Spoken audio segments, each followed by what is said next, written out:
All right, I want to welcome everybody to the Gamers tonight. We got a lot of fun.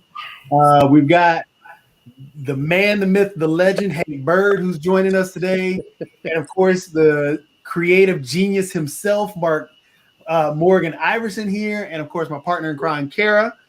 Oh, and it looks like Mark has finally joined us. Oh, good. There we go. All right, but before we get started, just like always, I'm not good at intros. I'm not good at introductions. So our two guests, I'm gonna leave it to you to intro yourselves and let everybody know who you are, what you're about, and everything. Because, like I said, I'm horrible at intros, and I know you guys are great at it. So take it away, Morgan. You first. Oh man, I was gonna defer to Hank. God. So I'm Morgan Iverson. I'm the writer and creator of Lumberjacks, Harlem's Renaissance, another upcoming series that I have, and one of the co-creators of the Fourth Wall Universe with Danny Quick. I work for the city of Durham by day, and I try not to drive myself crazy being creative at night. And I have a Kickstarter out right now, Lumberjacks #2, that is doing really well, and just trying to continue to. I'm really excited about people getting to read the story. So, yeah, that's a short synopsis. All right, Hank, your turn. It's on you. Oh, okay. Well, I'm Hank Byrd. I am the creator of the series Blurs. Currently streaming on Tubi right now. I am a educator of third grade minds by day and a filmmaker by night. I just actually just got some good news today. I have been acquired to adapt the documentary Project Odessa into a motion picture. And so it's Congratulations. a documentary that's on Showtime right now. And I've been working on that for a few months now, but we just closed the deal today. So I'll be writing the film for that documentary. So just got that news probably like 3 hours ago. Congratulations. Congrats. Yeah. Amazing. Yeah, definitely congratulations on that and everything. That's some definitely great news. And we got it here early and everything. So definitely glad to hear. Folks are amazed to hear about this. Glad to see I got my lumberjack man back in the house again and got my new friend that I'll be talking to as well. But I did have a quick question for my lumberjack friend. He mentioned a project about the Harlem Renaissance. And I know when I've talked to people, they're actually thinking that whether it's COVID or whether it's other things, that we're in the middle of a new Renaissance. And we know that even the last Renaissance, the Harlem Renaissance, part of that actually took place during a time frame that also reflected around a pandemic and everything. That one being way back in the 1920s and 1930s and everything. But as a creator, do you think that we're in the middle of a new Renaissance? Because I've heard some people thinking that it's been going on for 10, 15, 20 years. Some people might even argue way back to Spike's early days. Mm-hmm. I think for sure, yes. Like I think it really does depend on how you want to frame the sparking point. Because I mean, Spike Lee, I don't think people really understand yet just how. I don't know that Spike Lee gets praise, but I'm not sure he gets the proper amount for what it is that he's been able to do. But you know, you could say it started with him, but I know in the film space and TV shows, indie comic space, like there's a lot of different spaces that that Black people are getting an avenue to be able to tell their own stories.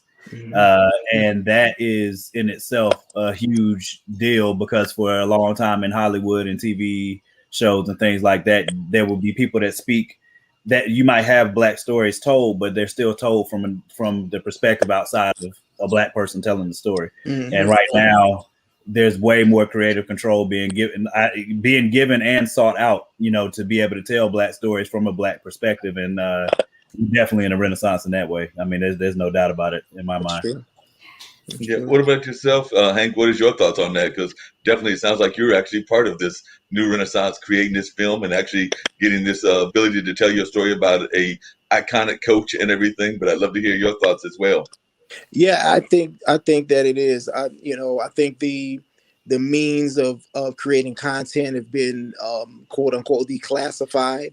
over the last 15, 20 years. I mean, before, when you were thinking about doing films in the early 90s or whatnot, everybody was doing it on film, which was expensive. It was expensive to buy. The cameras were outrageously expensive, and you're talking about processing fees and all of that. So now, I mean, yeah, you can pretty much get a 4K camera for hardly anything now.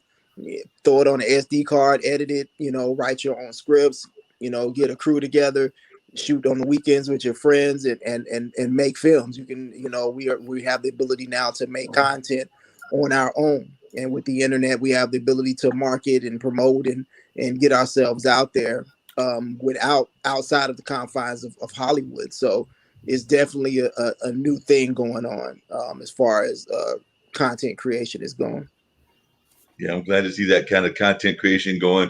I know other folks have got other questions, and definitely, Jacoby's always got a lot of things on his mind and everything. But the other thing that I was just really quickly curious about was we just recently lost, and I know that I've talked to a number of folks on our show about this offline and everything, a true legend in the hip hop world, that being DMX, and definitely DMX in my mind was one of those folks that was using the means of rap and hip hop to be the news tellers of what's going on, particularly in the what some folks might consider the hood neighborhoods and things of that nature, but being very raw about it. And that's one of the things that I love about our filmmakers, our hip hop artists, and a number of others. Yeah, but I was just wondering your thoughts about hip hop as well as just the medium as being a source for definitely telling the truth about what's ever going on, whether that's Black Lives Matter, whether that's the relationships that we have with our immigrant community, and a number of other issues. Because I know that it definitely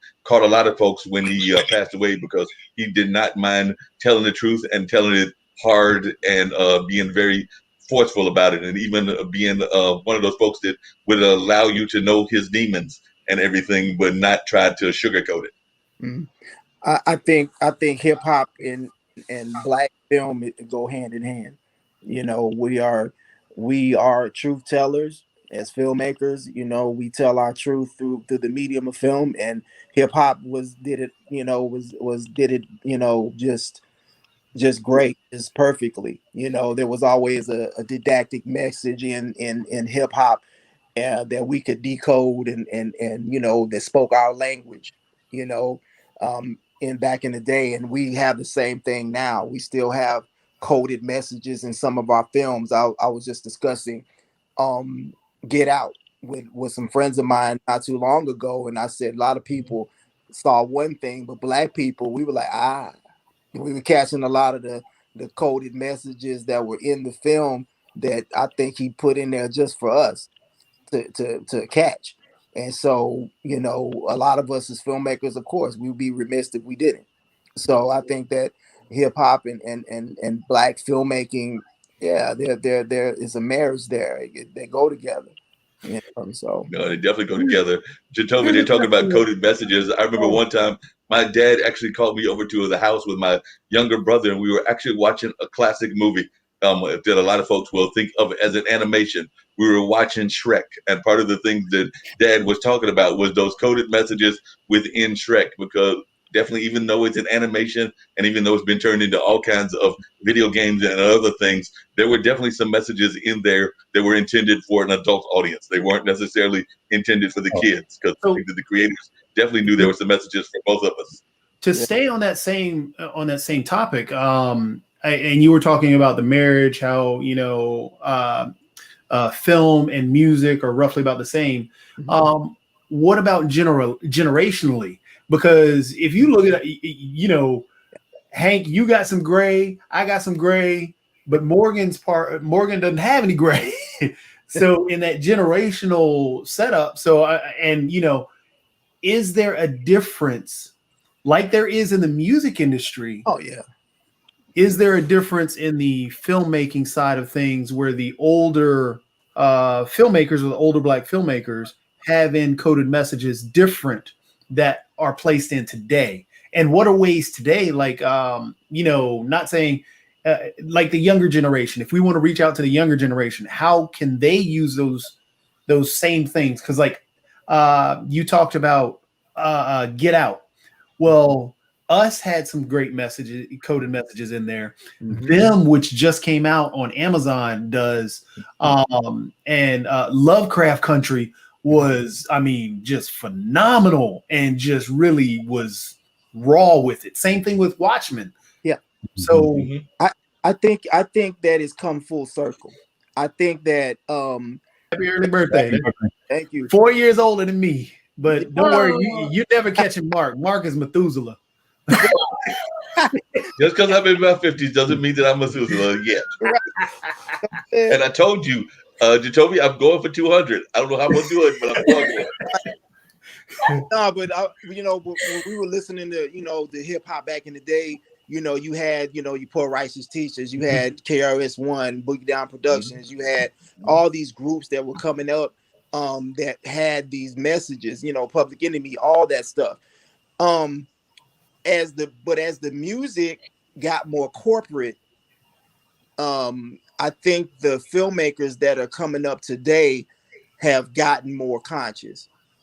And that's because of what's been going on in current events. I think current events have actually woke a lot of people up. I hate to use woke, but I mean, I think that, the current events, things that have gone on, Mike Brown, George Floyd, Tamir Rice, all these things that have gone on in the media have caused young people to not only embrace the messages of older hip hop, but also books and different things. You got young people listening to Minister Farrakhan. You got young people listening to BDP now and Public Enemy and listening to all those messages, and they're like putting it into their films. They're reading about history. They're reading about the times that we grew up and stuff like that. So I think while the music is kind of today, but I think the spirit of hip hop lives on in the younger filmmakers of today. I think they got it. They listen to it, and you made some great examples, Us and Get Out and Lovecraft Country and all those things. What Misha Green was able to do with Lovecraft Country and put all those things in it, those historical things. And I live in Tulsa, Oklahoma, so that was extremely triggering for me to see that episode about Greenwood. You know what I'm saying? I cried because those are my ancestors. You know what I'm saying? Those are people, in my town. So that was extremely triggering for me. But they did it so great. And they talked about sundown towns and all that stuff, you know what I'm saying, from history that caused young people to want to look at that, look that stuff up and everything else. Yeah, so I think it's all come full circle. All the messages that was put out in hip hop back in the day are in the films now, in the TV shows. So I think it all came together. I know within the music industry and the film industry, there was a complaint that a lot of times corporations had kind of taken over, whether that was Clear Channel in radio or some of the big players in Hollywood. It seems to me that in some ways, you hate to say it, but from tragedy can come a lot of positive things as well. So definitely while we mourn the deaths of those that have lost their lives to COVID and everything, it definitely seems like it's opened up both the music and the film industry and kind of pried it away from some of those corporate powers and everything.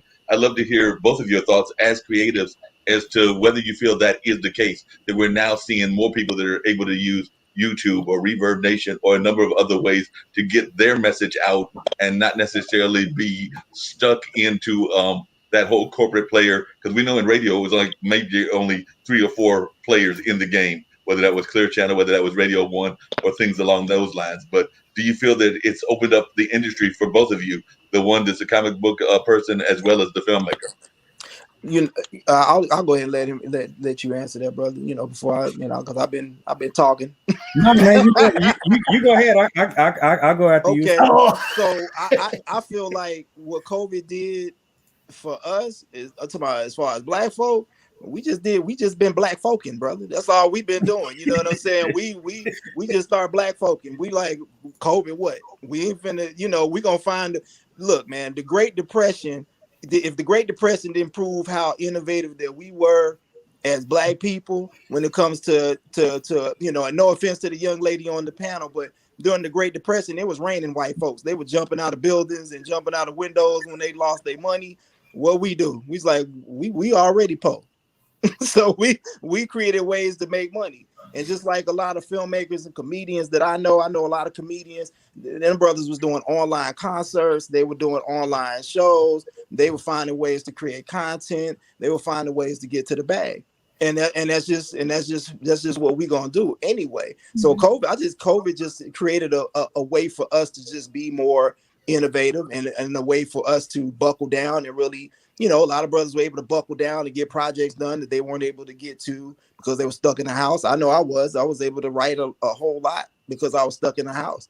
I was able to find creative ways to still shoot and be innovative and still be safe at the same time. So that's all COVID did for us was just make us, look at things a little closer and look and find innovative ways to still create content. And I think through that, again, people a lot of us are already independent as it is. We just found a way to just be more of that, you know what I'm saying? And create more different ways to put out content. Yeah, I mean, I think some of it was already, I think COVID came and kind of bludgeoned the rest of the stuff that was left. So, I mean, there was already a huge movement towards streaming that corporate America couldn't control. So they had to find ways to, attempt to monopolize it, but you still can't. Like we even see that even with in the news, you see it with politics. You see it in sports, you see it in entertainment industry, huge. Like because people didn't realize until the pandemic came that the movie industry wasn't dying, but the theaters were. Yes. They were hemorrhaging money. And COVID was a huge litmus test in a lot of ways for the film industry because you had to find, like, we're still experimenting with Disney Plus, and them being able to release like Raya and the Last Dragon, I think it was last month, Mulan before that, just being able to we're going to release it straight to the screen, straight to Disney Plus, and see whether people are willing to pay $30. Which if it was you and your girlfriend, you and your wife, you and your whatever, you're going to end up paying that when you go to the theater anyway. So now it just gives you an opportunity to possibly see, okay, do we actually need the movie theaters? Like, people enjoy the experience. You know what I'm saying? People enjoy the experience of being able to go to the movies. I know I do. It's one of my favorite things to do. But at the same time, being able to bring that into the comfort of people's homes is something that I think it could have been something that they were kicking around because you're watching the numbers of like TV shows and sports. Like sports was being affected by being able to stream sports too. Cable networks were, being destroyed by it. So I think there was already a movement, and COVID put it into place where it's like, okay, what do we do now? And as creatives, it opened up a lot of different lanes for us because now, even more than they did before, people need content. Netflix needs content. Amazon Prime needs content.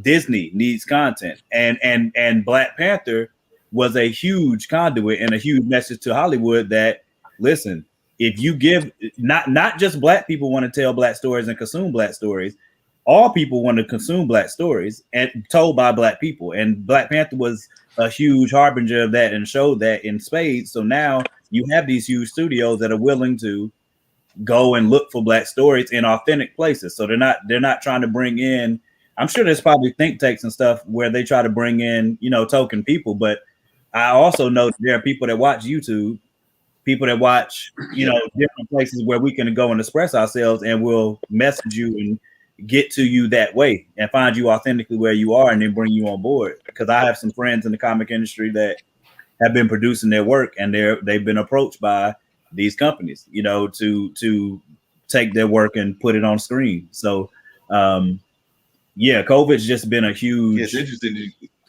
Now, one thing. It's interesting you bring that up and everything, because one of the things that I've seen that's happened is that definitely, even like you said, the film houses are actually seeing it as a rescue source and everything. I'm here in Durham where Jacoby's at, and actually I see that Pat Murray has joined us as well, and she does a thing called Bull City Hangout, and definitely that's a source of people learning about news here in the area. But what I was going to say is that two of the movies festivals that I'm aware of, and it even could be Full Frame, which is our independent film festival, but I know that definitely Nevermore, which is a fantasy / horror film festival, and the Hayti Heritage Film Festival actually broke records because of what you were just talking about. Because they were doing it, they couldn't do it live in person like film festivals usually are done. So they actually did it as a streaming platform, use one of those streaming platforms. And in both of those cases, they broke records. And I expected they'll do the same thing with the Out South, which is the LGBT festival. Yeah, to touch on that same thing though, because I think one thing that you guys, you had talked about the film industry and the theaters and how everything went online, but one industry that really took off during COVID times is, of course, gaming and the whole gaming content side of things. Yeah, that blew up like crazy. So everybody's got a Twitch, everybody's got YouTube content creation, but not truly everybody. How did we forget about it? You mean Black people? Yes. About the gaming side? Well, I'm talking about the whole content creation side because you guys were already in the industry. Yeah. And what I'm trying to think about is, okay, what are ways that we can teach kids? What are ways that we can tell kids or our kids, hey, look, you're forgetting about something that's right in front of your face. You're thinking about Netflix and Amazon. What about YouTube, Twitch, Reddit, TikTok, and all the other industries that are paying you a ton of money? I don't think they have. I don't really think they have forgotten. I mean, I don't know, what you guys have been watching, but I see a lot of Black folk, making content right now on everything, man. I'm seeing a lot of content being made. Like I was saying earlier, I know a lot of comedians. You look at guys like Tony Baker, Kev on Stage. Kev on Stage has his own app right now. He launched his own app during COVID. He does online. He's done online concerts now. Tony Baker does too. He's frat. He's my. But friend. I'm talking about the small. He does Tony Baker and Friends online concerts, and he was killing it. You know what I'm saying? And he has a Twitch. What about the live videos? What about the smaller groups though? Not the like Kev on Stage. Kev on Stage has been out there for a while though, doing his Facebook thing. Yeah. But I'm thinking about like the smaller groups. So how can we reach to that? Somebody who's like 25 and only thinking, hey, I can make a film. I got this film. I only want to sell it to. I got this idea in my mind, and I only want to take it to. Well, how do we do it? How do we get through that barrier and get past that? I want to take it to actually doing it and putting it out there. Well, I think a big thing, I won't say is a problem, but a big thing that I see with newer filmmakers, and I saw it when I first started doing it, was you got a lot of people that I just want to be the artiste. I just want to make films, and I just want to put it out, and I don't want to fool with platforms and marketing and promoting myself and doing things like this, doing podcasts, they don't want to do none of that. They just want to I just want to be the artiste. I just want to make the film and put my film out there. And so when you start talking to them about, hey man, you should get on some podcasts, get the word out about yourself. You should, do some videos, do some YouTube videos, and, build your brand, build your numbers, build your followers up. A lot of people, it's not like they don't know. It's just they don't want to do it. And it's, it's a lot of work, man. I know it. I do it. It's a lot of work. It's a lot of vulnerability also. Yeah, vulnerability. Right? Mm-hmm. Yeah, I think that's definitely a part of it, because I know in the indie comic space, on Clubhouse, on different places where people meet, Clubhouse has been really awesome so far for those type of conversations for people that are interested in creating content or creating comics and things like that. But at the same time, I agree with what he just said. Like, a lot of people don't realize when you're getting into creating how hard it is, especially if you're indie in any space. So if you're the hardest thing about like me and Danny creating content, you know, with the comments that we have, the hardest part by far is the marketing, because you don't have a machine behind you to do that. You have to generate that yourself, and that is the hardest part. And that's on top of you creating the content, scheduling new content, scheduling when you're going to get that out, doing Kickstarters if you're going to refund your money that way, coming up with the money to make the comic in the first place, you know. That so people don't realize how hard it is. But also, I think, like, I believe heavily in another thing that you're kind of fighting is the fact that the world is still in the middle of changing in that way, and that's the school system too. So like one of the big things that I always advocate for with my kids and with all kids that I get a chance to talk to is don't allow. In America is built right now to be a hamster wheel. So and to create more people to be pretty much drones. You know what I'm saying? Employees. Like they send kids to be school to be employees. Yeah. So yeah, exactly. You know what I'm saying? So if you have a specialized talent, if you love to write, if you love to, you know, if you love filmmaking, if you love to sing, if you love to dance, a lot of parents are still in the mindset of some of us are starting to break out of it, but a lot of parents are still in the mindset of, I mean, nobody wants to see their kids struggle, but most of us still have a mindset of, okay, you can do that, but that's not a real job.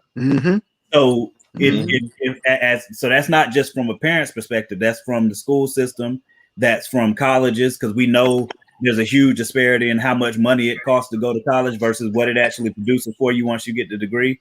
All of that stuff is tied into one another, so you don't really get the support that there are a whole lot of little savants out there in creative spaces in their own niches. And there are some that are not that, but it takes, you know, sometimes it's trial and error. You know what I'm saying? You know, some people are meant to be scientists, but right now they feel like they got the next Dragon Ball Z concept, and they might not be good at writing Dragon Ball Z, but they could possibly cure cancer. You know what I'm saying? And, you know, there's a lot of crossover with, you know, but because of how we had an educational system, because of how we're pushing not just adults but parents. I mean, the goal is to get you on the hamster wheel and keep you running on it. Like, it's not to get ahead, it's not to you know, it's not to be a fair society. It's just about, you know, the top keeping theirs, and you, if you make it up, congratulations. But it's not set up, it's not conducive to everybody being able to find their niche and explore that space and make their living from it. So I think that's a part of it too. Like all of it kind of works hand in hand. Right. And me being older, you know, as some of y'all pointed out with the gray, I am older, so I'll cut from a different cloth, man. So when, you know, and I really second what he says, man, about parents, because my parents were the same way. A lot of our parents were back then.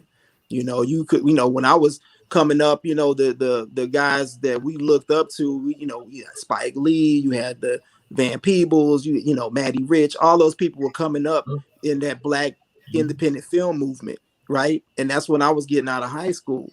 I actually got accepted to NYU Film School, but my parents were like, "Nah, you're not doing that. That's not realistic." You know, and there's nothing on my parents. They just, you know, that's just how they were raised. Yeah, they just don't want to see you know, get you one of them good jobs and go to college and you know, get your family and die. That's basically your, you know, your lot in life. You know what I'm saying? So now, back then, it would, you know, you're not gonna be no filmmaker, no social media influencer, none of that. You know, get a real job and everything else. And you have a lot of parents that are teaching their kids the same thing. But again, and nothing on young people, but we got into that grind of giving people second place and third place trophies. And so now you got a bunch of kids out here, they don't want to work. Don't get me started. And so they feel like I gotta get a Netflix, I have to get a YouTube, I have to get a corporate entity behind me to be validated. I have to be constantly validated by corporate America instead of going out making something on my own and actually working for it and grinding for it. You know what I'm saying? So I see it all the time. I deal with music artists here.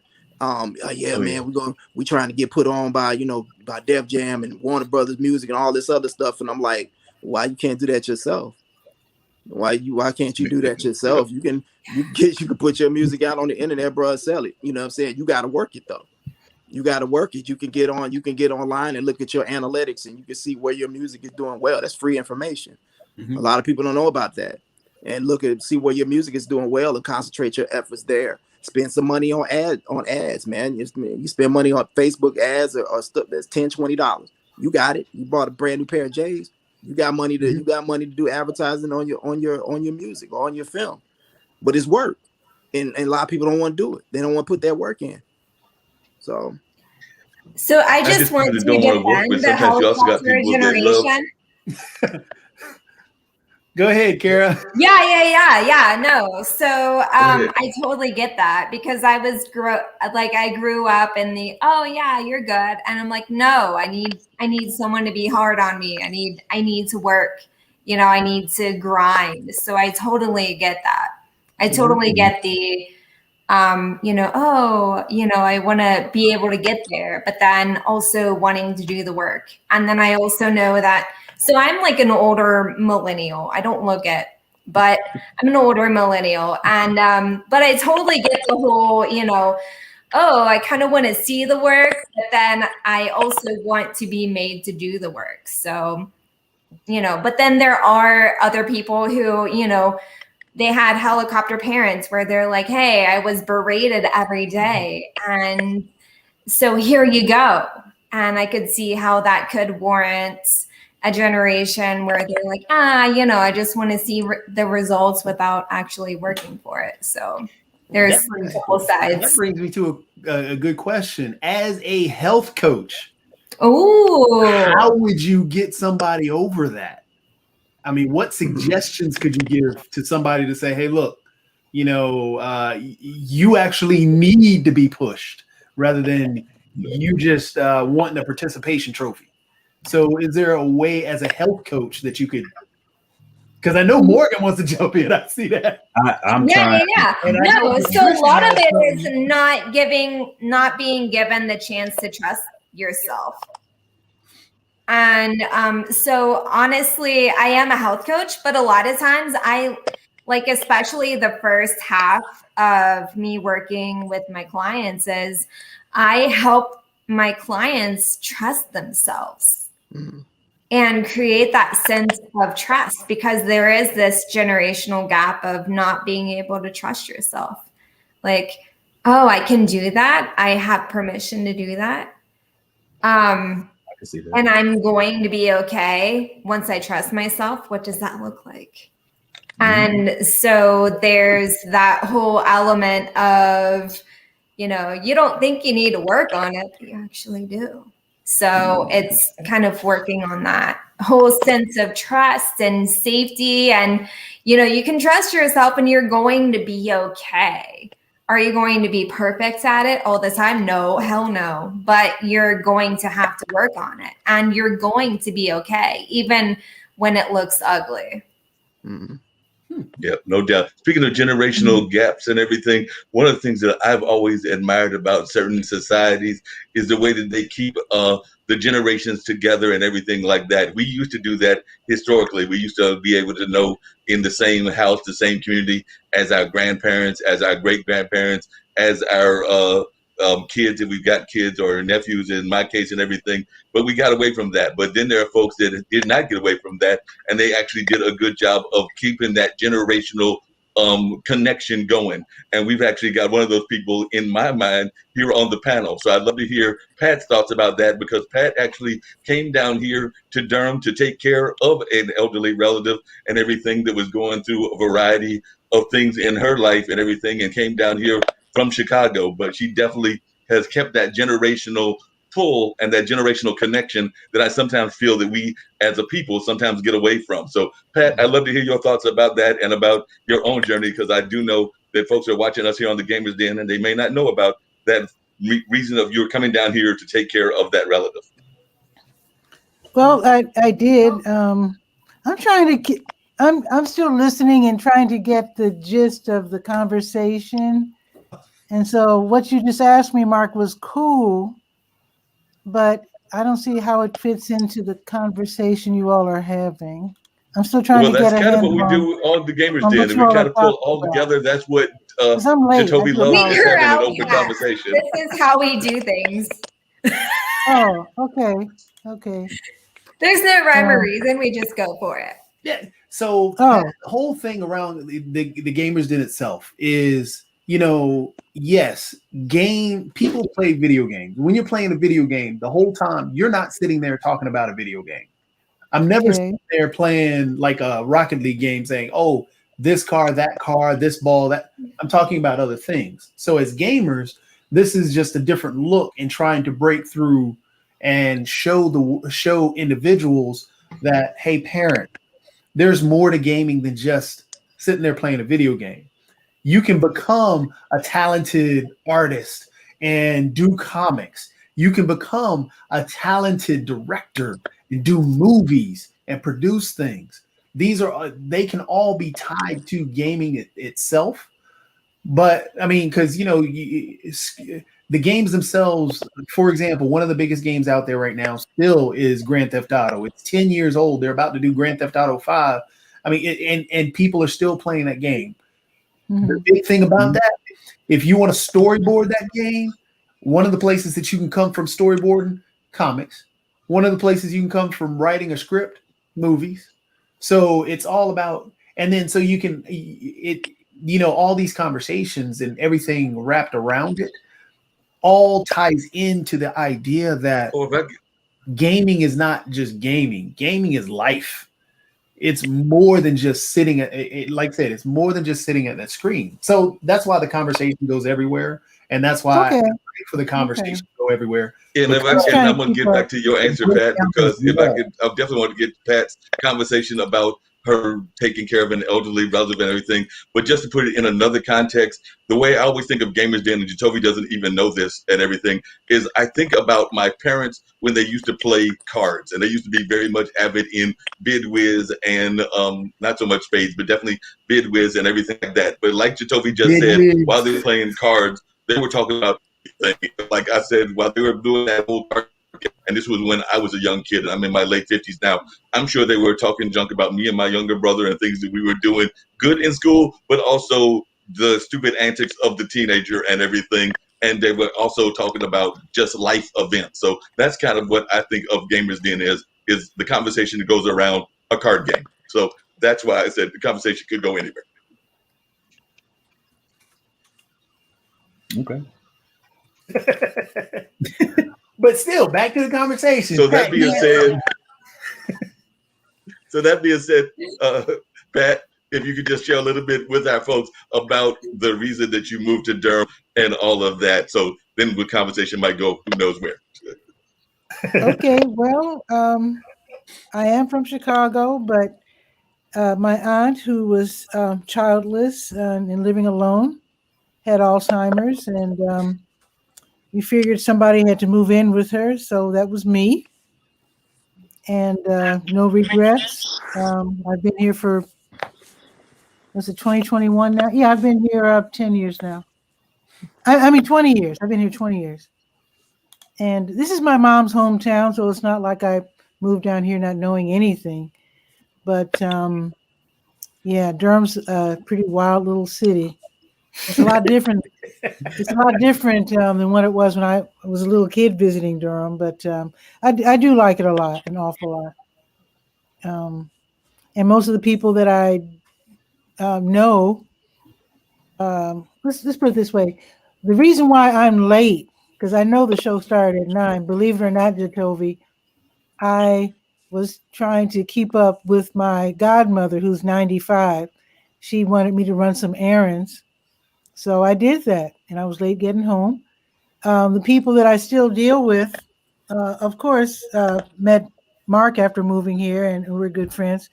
But most of the people that I really hang with are from my mom and my aunt's generation. They're old friends that are still alive. My godmother, my cousin, my play aunt.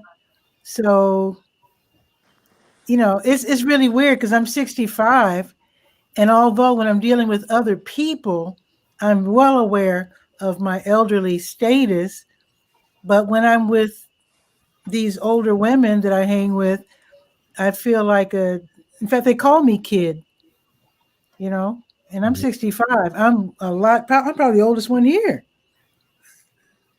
So anyway, I and don't one know of what else the to say about that. No, no, but Yeah, one of the things that you just brought up, which I definitely love, and I think Jacoby loves it as well, is the fact that here in Durham, but I know that it is elsewhere as well, there are a lot of these folks that are in the elderly age range that are still staying very active. I know for a fact that we've got a group of folks that are in their 70s and 80s, and you can correct me if I'm wrong, Pat, and everything, but they're still doing dancing. And I'm thinking about the dancing divas and the dude, I believe is what they call oh yeah. themselves. And then we've got, of course, the gymnastic groups that are and the quilters that are definitely in that elderly age range as well. So if you could even share with our panel a little bit about some of the things that you know about where folks that are in that older age set are still not letting the grass grow under their feet and everything. They're staying very active. Well, And I know that actually, you're involved in some of those organizations. well, since we're talking about gaming and we're online, there's a lot of people aren't even aware that there are a lot of old people. I can say old because I'm 65, but there are a lot of old people that are live streaming and have their own shows talking about being entrepreneurial. A lot of them are getting sponsors, just like gamers. They want sponsors, and these YouTubers want sponsors. A lot of these old folks are out here balling. I mean, look at these people, 89. I mean, I know someone, their mom is a very popular YouTuber. They're out here quilting. They're out here playing basketball. Yep. They're doing crazy stuff. That's what I was They're saying earlier. taking, And I was saying that they're earlier. doing like old folks. You know how they get on the road and with their little RV and go to all these different states, and they're doing that and getting sponsors. I'm really excited just to see how this live streaming thing, and I would like to see old folks get into esports, because when I was telling people during my show today about your show, Jatovi, I was saying, you guys got to watch this, because a lot of us in my age group were into esports before it was called esports back in the 70s and 80s. And I said, wow, the whole world has changed. It's now, I don't know if it's multi-billion-dollar industry, but I know it's at least multi-million-dollar industry at the very least. Definitely And I said, you guys need to check out Bull City Gaming so you can see where all this is leading to. So the gaming industry alone, it dwarfs the music and movie industry combined. In 2019, I think it was, or 2020. Well, 2019, it boomed it went crazy in 2020. I'm afraid to look up those figures, but in 2019, bigger than movies. Yes. You're talking about $170+ million industry. Yeah. You got games like Madden and Grand Theft Auto. They make Hollywood movie money. No, so that's cheap money. Right. That's not even close. Right. So you're talking Grand Theft Auto makes crazy money. Yeah. So Grand Theft Auto, well, actually, we'll even look at their game that came out just recently, Red Dead Redemption 2. Right. Sold out. Right. Okay, wait a minute. Okay, wait. You're looking at a $59 game or $60 game that sold like $70 million or 70 million copies. Right. Okay, wait. So Pat, you had a question? When it comes to the esports and the Grand Theft Auto and all that, are they making money outside of the sale of the games? Yes. So they make it within the game. So the way games are, take for instance, you have games broken down in different ways. So you have games that are pay, so you pay and you buy the game. You have game and you get the whole game. You also have games that you pay and you have in-app purchases or in-game purchases. Then you also have free-to-play games where they're free. You can play them all day, but you have a limited access to that everything in the game unless you pay for a particular part, or you have free games or shareware, which nobody really uses anymore. Well, there's some on there. I can't say there aren't that many because there's a ton out there, but those might be gateway games. Well, they're on, like, you can get them on Steam, you can get some on Epic Game Store and stuff like that. But the main thing is it's free to play, and loot boxes or in-game purchases are what's big in gaming now. It's the new trend. Yeah, my youngest son plays Roblox. Yep. And they got the Robux. And so they get those kids on there with the mom's credit cards buying all kinds of stuff for Roblox. Fortnite. They buying all the skins. They buying all the skins and the dances and all that. Minecraft. So, for example, Fortnite's been out for just a couple of years now, but Fortnite didn't start as what it is now. Fortnite, of course, was made by Epic. It came out. It was this alien zombie. You're going to protect the town from these aliens and zombies coming. Well, or these alien zombies, whatever they were. And it started out free, didn't it? No, you had to pay for it. But the thing was, nobody wanted to play it because it was a garbage game. But then what they did was they took the idea of they're going to open it up to this. They looked at, there was a game, it's still going now. It's Player Unknown's Battleground, or PUBG is the acronym they use for it. PUBG was a free-to-play. Well, no, I'm sorry. It was a $19 game, but it was a battle royale style game. People jumped in. It's 1 versus 100 or 1 versus 99. Last man lives. So they converted Fortnite they took and threw that kind of into Fortnite. Fortnite blew up like crazy. And this was right around the time when PUBG was in talks to become a esport. But Fortnite took it over, and it's been, smooth sailing ever since, because I think it was in 2019 again, in April, they made, in just April, $400 million. So what did they do to make it blow up, though? It's because it became a new trend in gaming. There are always gaming trends, and you can never. It's a luck of the draw thing. It's like in film and comics. You can have a rinky-dink movie, but it could blow up because people find it as a cult classic. Rocky Horror Picture Show is a bad movie. It's horribly written. But Which one? Rocky Horror Picture Show. Yes. It's a cult classic. Yeah. But it's a cult classic. Sharknado. Sharknado.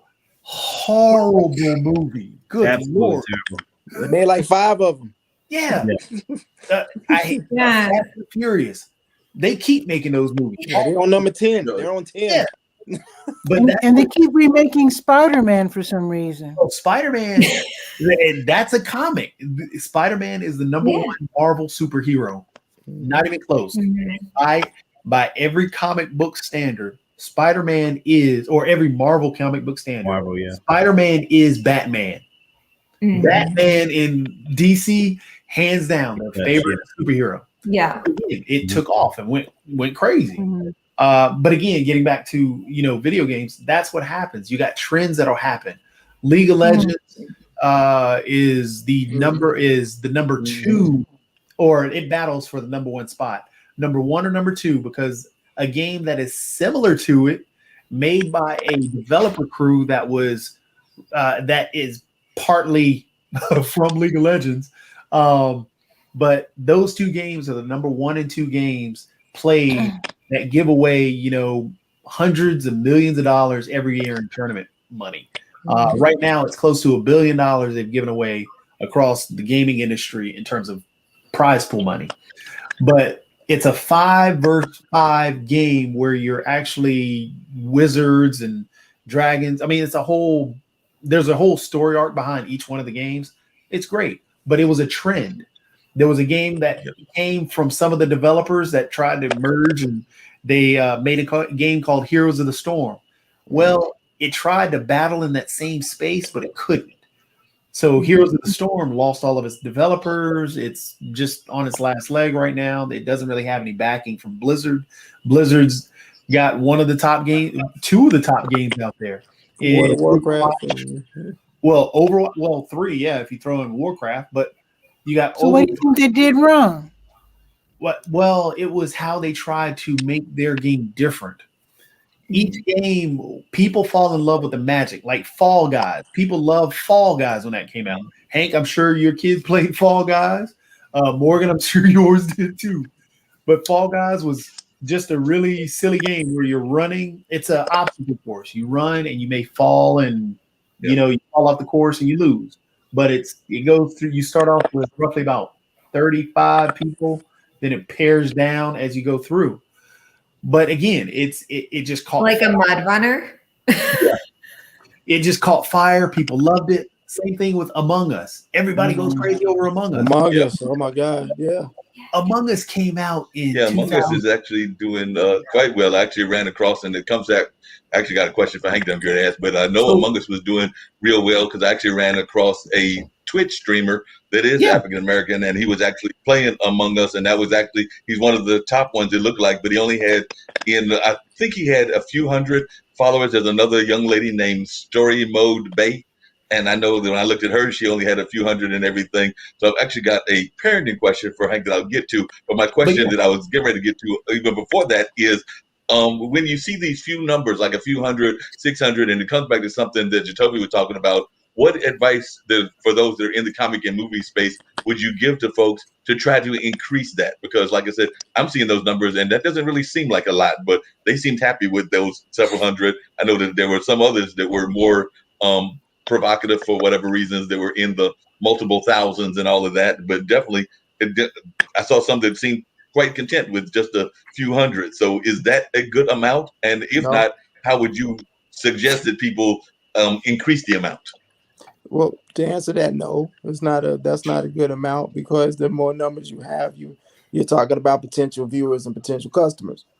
So you definitely want to grow that. As a filmmaker, I can say the way, or anybody does anything visually or creatively, if you want people to follow you, you got to understand that people are in love with the journey. Get people involved with the journey. When you get people involved with the journey and you become more vulnerable, or more open to your audience, then they'll tend to follow you more. Again, I said a word earlier called analytics. A lot of people, a lot of young people, a lot of new people in film and stuff like that, they don't understand what that is. Basically, analytics is data. It's just the data of people who are looking at or listening to your content, and you can use that to your advantage. So when I started making blurs, I started, doing, behind the scene pictures, behind the scene footage, different things. And I looked at the numbers and I said, okay, over a period of a month, what are the three things that are getting us the most engagement? Engagement means people are actually looking at and clicking on. So I identified it as behind the scenes footage, any kind of trailers or clips that I was showing, and merch. And so that's where I concentrated my efforts, as far as advertising or boosting posts or things like that. So I'll spend $20-$30 and I would boost those posts. And so I went from 200-300 people to posts that were getting 4,000 views, 5,000 views, 6,000 views. And so I started concentrating my efforts on those three things. And so my numbers rose. And so when we got in the middle of production and ran out of money, we did a crowdfunding. And so because we had took the time to build our audience, I had asked for, 5,000, to help us finish, the couple of episodes we were working on. So I figured, realistically, this is probably going to take us probably a couple of weeks, maybe a month to get it. So one of my executive producers, Jerica, she called me. She said, "Hey, man, you sitting down?" I said, "Nah, what's going on?" We were 3 days in. And she said, "We got the money." In 3 days. Oh, wow. And so, within a 3-day time frame, that's amazing. Right. So within like a week, we had the money and then some. And so that all that was attributed to us taking the time to promote ourselves properly and to, use social media as, for its full advantage. Use Twitter, use Facebook, use Instagram, use all those things to our advantage. It's free.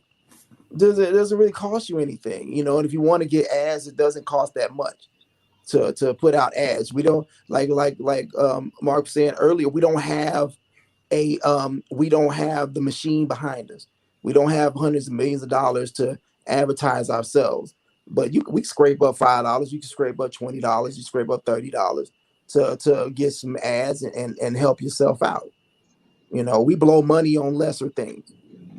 So if we can take some of that money and put it behind our craft, then you can build your audience. But they're interested in the journey. They're interested in seeing what you're doing, how you're doing it, behind the footage, the behind the scenes things, because you got people you never know who you're inspiring out there, and people see what you're doing and they're like, man, until I saw you doing it, I always thought about being a filmmaker. I always thought about being a e-gamer. I always thought about being all these things, and then I saw you doing it, and I saw your journey, and let me help you along with your journey, or let me support your journey. So the people are watching. And to touch on the metrics, Mark, because here's an example for, I guess, in the esports world. This is, and you were saying about a couple of 100 followers or whatever. Ooh, I wonder if I can put it bigger. Right. There we go. So if you look right here, this guy here, if you notice, his follower change went up 83,000. This is a full example of breaking down how looking at metrics is. This is Twitch metrics. This kind of follows, of course, Twitch. And so, shows the viewer hours, your peak viewers, all these numbers, he can take to any advertiser now and say, hey, Samsung, I would love to be able to advertise. And this is what these, like Marquez Brownlee. I don't know if anybody watches him. He's a YouTuber, big time tech YouTuber. Well, he has 11 point some odd million followers on YouTube. Mercedes actually gave him a first look at a brand new Mercedes that isn't even out yet, but to put it on his YouTube channel to show off because he has 11 million followers. This is what all these metrics are about that Hank was just talking about. This is the lifeblood of everything. So like I said, this guy here, awesome dude. Definitely, those metrics are very important. I actually just ran across a website of somebody that has built a water park, and they had like some ridiculous amount of viewers. I think it was 3 teenagers in, I want to say China or Singapore, but they had literally built like an underground water slide and had like some ridiculous amount of views and all of that. And it was a YouTube site, and I know that they are getting continuously growing. But Hank and Kara just actually mentioned something. Mark, hold on. Before we jump to that, I got to give a big shout out to Morgan and Danny, because talking about exactly what Hank was talking about putting that grind in and getting those metrics numbers. Because remember, we just had Danny on Thursday, and Danny came in talking about, okay, we need more followers for Lumberjacks. Well, they got some. They went out and put in the work and got that Kickstarter going. So if I remember, they were, below 3,000 on this Kickstarter on Thursday. Now they're coming up with 7. Wow. Oh, wow. They're doing real well. So, I would love to hear, what did you guys do, Morgan, to start picking it up? Because I know some of it's going to be a repeat of what Hank was talking about, because Hank gave some great information. What can you add in there, Morgan? The majority of it, for people, me and Danny talk to people about Kickstarters and getting started. Kickstarters are a grind. Crowdfunding period is a grind, because the biggest lesson we learned in between the first Kickstarter for Lumberjacks and the second one is that the run up to your project is if it's not the most important part, it is extremely close, because the biggest thing is being able to make sure that by the time that you're ready to launch your Kickstarter, that enough people know that you have a Kickstarter in the first place. Right. So you want to make sure that you have a strong a start as possible. Kickstarter's come a long way since I did my last campaign, where you actually have a notify button. Like you can go ahead and make your page, and before it goes live, you can start sending people over there they can preview your page, and they can hit the notify button so that as soon as it goes live on Kickstarter, they get a push notification on the phone that they can go straight, from that push notification to your project. So we worked really hard on trying to get as many people. My goal was to get at least 100 people that were following the project before we launched, and I think we got to 98 before launch day. So like that was a big part. Also making sure that we planned being in front of people, because I mean the hardest part. Every Kickstarter in the beginning, you're gonna have that momentum if you built it up in the beginning. But once you get through those first people that are like friends and family and things like that, that's when you start to hit that wall, and now you really got to work to put it in front of new people.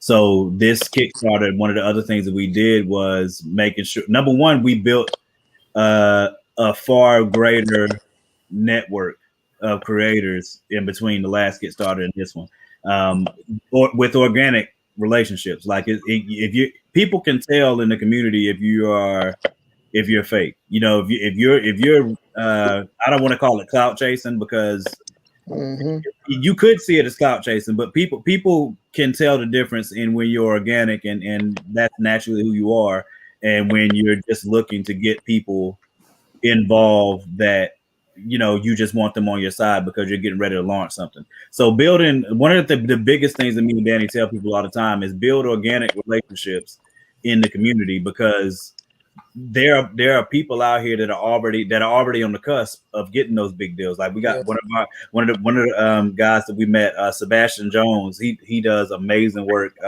and he has a big project called Niobe that's been out for a while, and that's a good project. Yeah, what I'm saying, at all his cons, he has a following everywhere he goes. He gets to travel to cons, and I'm pretty sure he's not paying. They're inviting them to those cons, but now that grind that he put in, HBO's picking this comic up and they're making it into a series. Yep. There's another guy named Roy Akupe that just got picked up by Dark Horse. He had an Afrocentric, Afrofuturistic comic series, and like I said before, there are people in spaces on YouTube, on Twitch, on these apps where you can create content for yourself. There are people watching those sites that are from bigger networks. So the more of the organic followers that you get, the better for you, and the more relationships that you make that are organic. You don't know how close those people are to really being in a position to be able to pull you up if they feel like you're an organic friend. If you're an organic person that helps them out, and they have knowledge from their Kickstarters that they can pass on to you. So there's a whole lot of stuff that me and Danny learned just from talking to other people that are friends of ours. But the hardest grind is just making sure that you build your network so that y'all all support each other. Because in any community that I'm in, we all support each other. So like, if somebody's got a Kickstarter coming up, I literally for my friends, I don't even look at their trailers. Like I don't look at the trailers. I don't look at their page. I don't need to. As soon as I see they have a Kickstarter coming up, I give to it immediately. I don't even look at the trailer or whatever. And when you build that type of friend, you build those type of friendships, they return the favor. So a lot of our initial steam came from us promoting beforehand. And right now we just scheduled as many live shows as we could get, and people were inviting us on because we make organic friendships and other people, that we meet in the process. So, I mean, the hard part about Kickstarters is once you hit that wall, okay, what do you do to get this in front of new eyes? Because once you exhaust the first people that are going to support your project, once you exhaust that, the hard part is, okay, how do I get in front of new people that haven't seen this? Because Facebook algorithms, Instagram algorithms are horrific to fight against. You can put out as many ads as you want. You can share it 20 times, Some people are going to get tired of you and put you on mute. I'm talking about family members. You have to promote daily. You have, if you don't promote daily, you are killing yourself. You have to, and you also need to make sure that while you're trying to promote like that, that you are finding new audiences, and a lot of times that relies on those people that you already contacted and them sharing the word. So one, I want to jump in here. Yeah. Because one thing I'm just kind of in here late hanging out, but I do want to point out that I'm a journalist, and one thing I would love to see people learn how to do, and this includes what Mark was talking about earlier about young people being promoted and showing off what young people are doing with their skills, and that is to contact not only people you know, but to contact people with shows, journalists, because that's my job. That's what I do. I have not just talking about me, I'm talking about other journalists, but my job, the way I see it, is to introduce the world to cool people. My wildest interview was interviewing a gentleman in Kabul, Afghanistan, who was the manager of a cricket team trying to bring peace to his part of Afghanistan through sports. And that's what I do. That's what I would love. I would love for people like you to contact people like me, people who are looking around trying to see what's up, who's doing what, and how they can help promote. And learn how to write a press release. Yeah. I went to journalism school. So I did just that. Pat. And at the very least, how to have the audacity to make a phone call. Yes. Yeah, phone call. One of the things that I've admired about you, Pat, is that your show is called Bull City Hangout, and of course, everybody knows, or at least not everybody, but a lot of people know that Bull City is the nickname for Durham. But you actually have guests from all over, because I know that you've had guests from Ireland, you've had guests from, like you said, Afghanistan. So even though you talk about events in Bull City and what's in Durham, your guests are from all over. Right. Well, that's two different shows. So my daily show is Bull City Hangout, and actually anybody can drop in. I do provide a link for people to just click on it and hop in and say hello and hang out. But I also do have a formal interview show called TV Skywriter, and that's where it's not just a hangout, it's an actual interview.